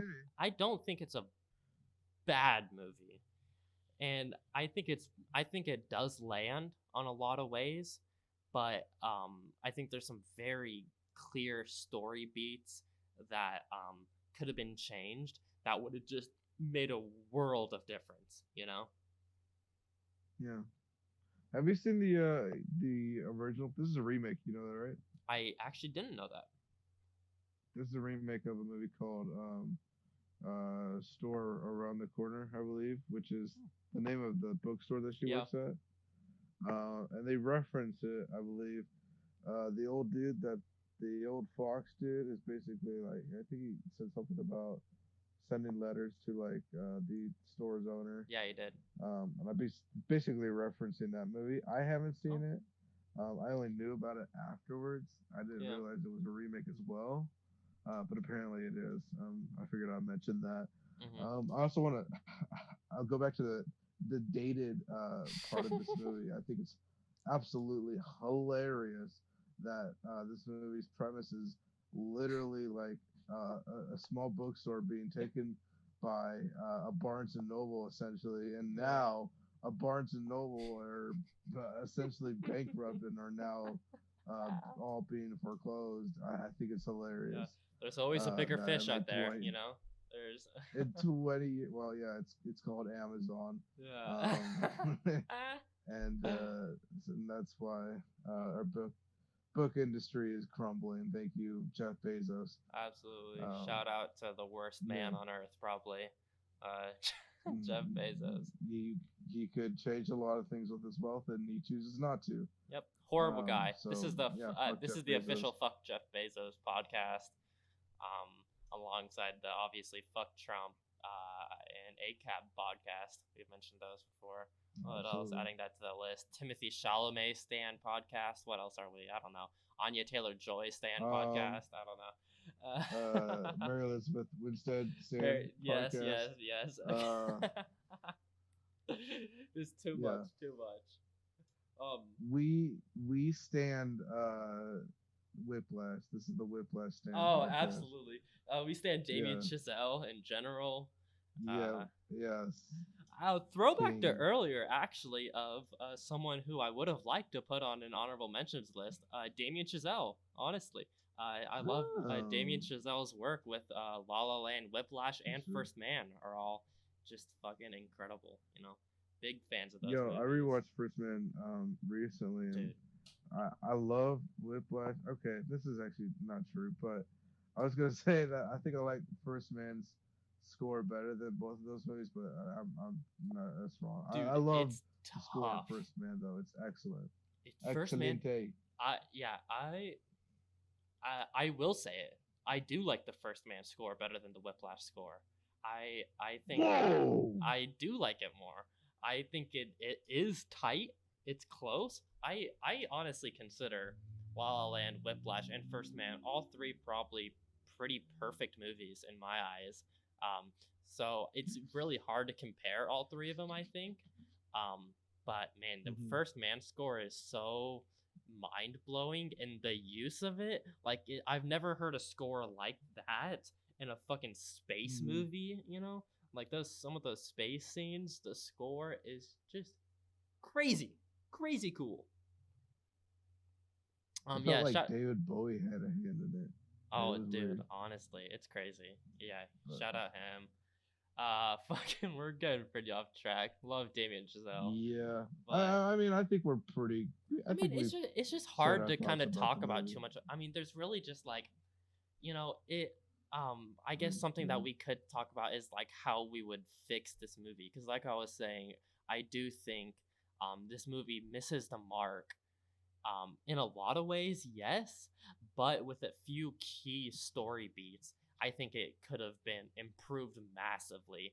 And I think one of them, like I was saying earlier, would be the way of when when he notices her, he actually reveals himself the first time. You know, he doesn't avoid her. He actually reveals himself to her, and by that point, they're already pretty much in love, and it helps change his views on it, and he starts helping out the small businesses and the little man. That would be a really big thing to not only make his character and arc just less creepy, you know, but that second Yeah. and third act really are. It would also just add It also a lot more like thematic depth to the movie, in the way it'll of make it being more less believable, capitalist, honestly. you know. Yeah, it would be a lot more believable in that way. um it's just strange, you know, like that.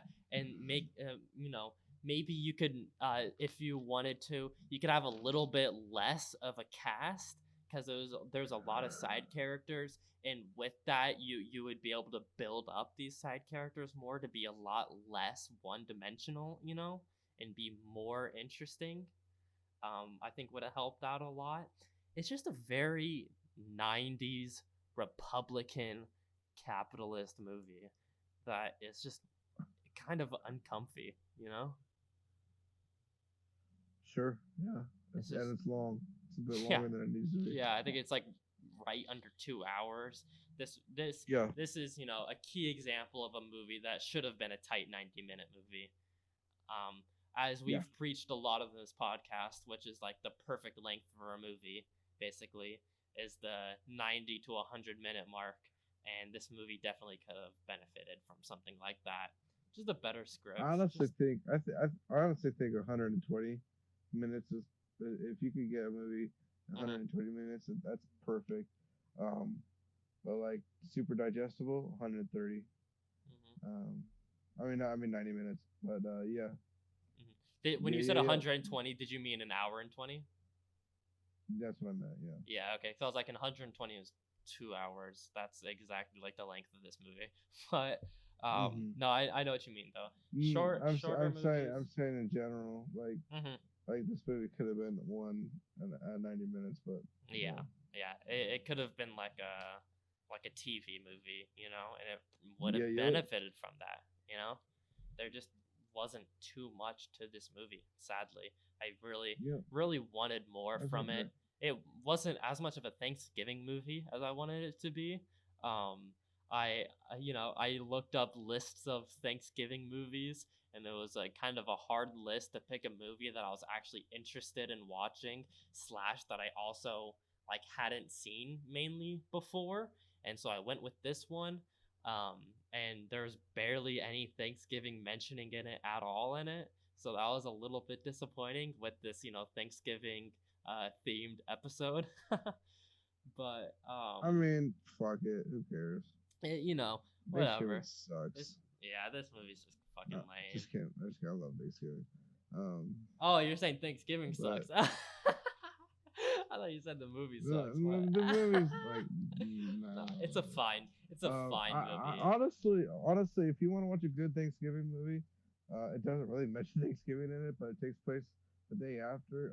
I mentioned it already is the Day Trippers. That's an excellent Yeah, like I definitely will. Black Friday chilling Thanksgiving movie. Nice. Um, Yeah. I I think the recommend ultimate that. Thanksgiving movie of all time, that's my personal favorite, will always be the first Rocky movie. A movie that I'm so Hmm. thankful for and that I love so much and has had such an impact on my life. Huge shout out to that movie. But anyway, let's wrap up this fucking segment. I had two Let's do it. people write in, so we'll go into that after. But we'll wrap this up with our scores for this movie. Well, what did they say? Oh, scores. Yeah, they Oh, didn't okay. write anything about the movie. They did about the thankful people that we're thankful for. So we'll go into that after. But let's wrap this up though with what do you rate this movie? This is like solid C for me. I don't know. Yeah, If you want to number that, that's a 6.5. yeah, yeah. I would give this a 3 stars out of 5, which would basically line up with that pretty well. It's enjoyable Mm. enough.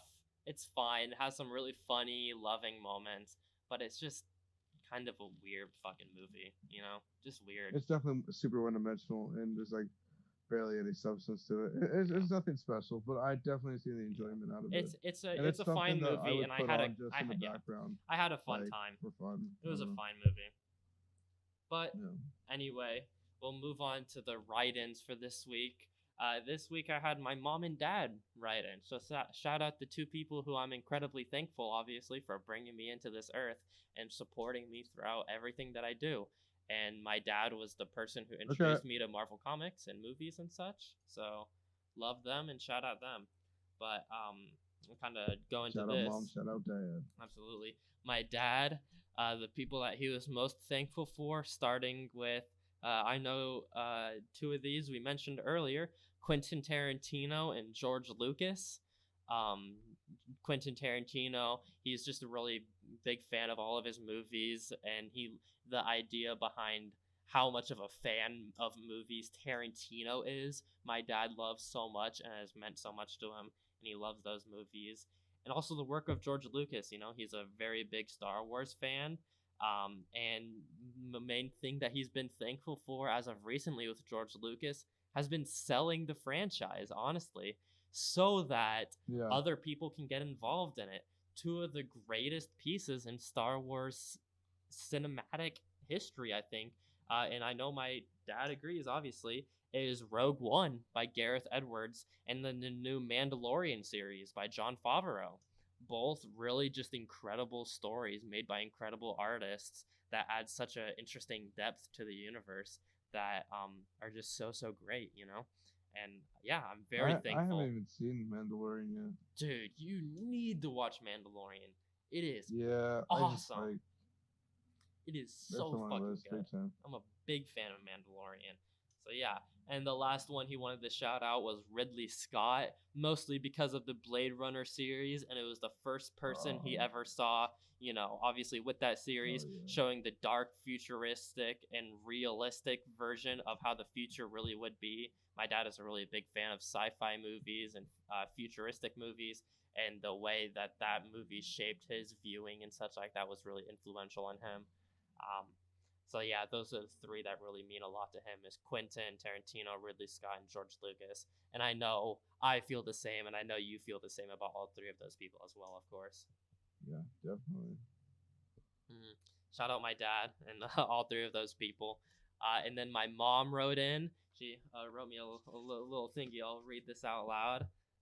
She wrote in two people, or mainly not people. It's almost like series that she's most thankful for. But I'll just read this whole thing for her.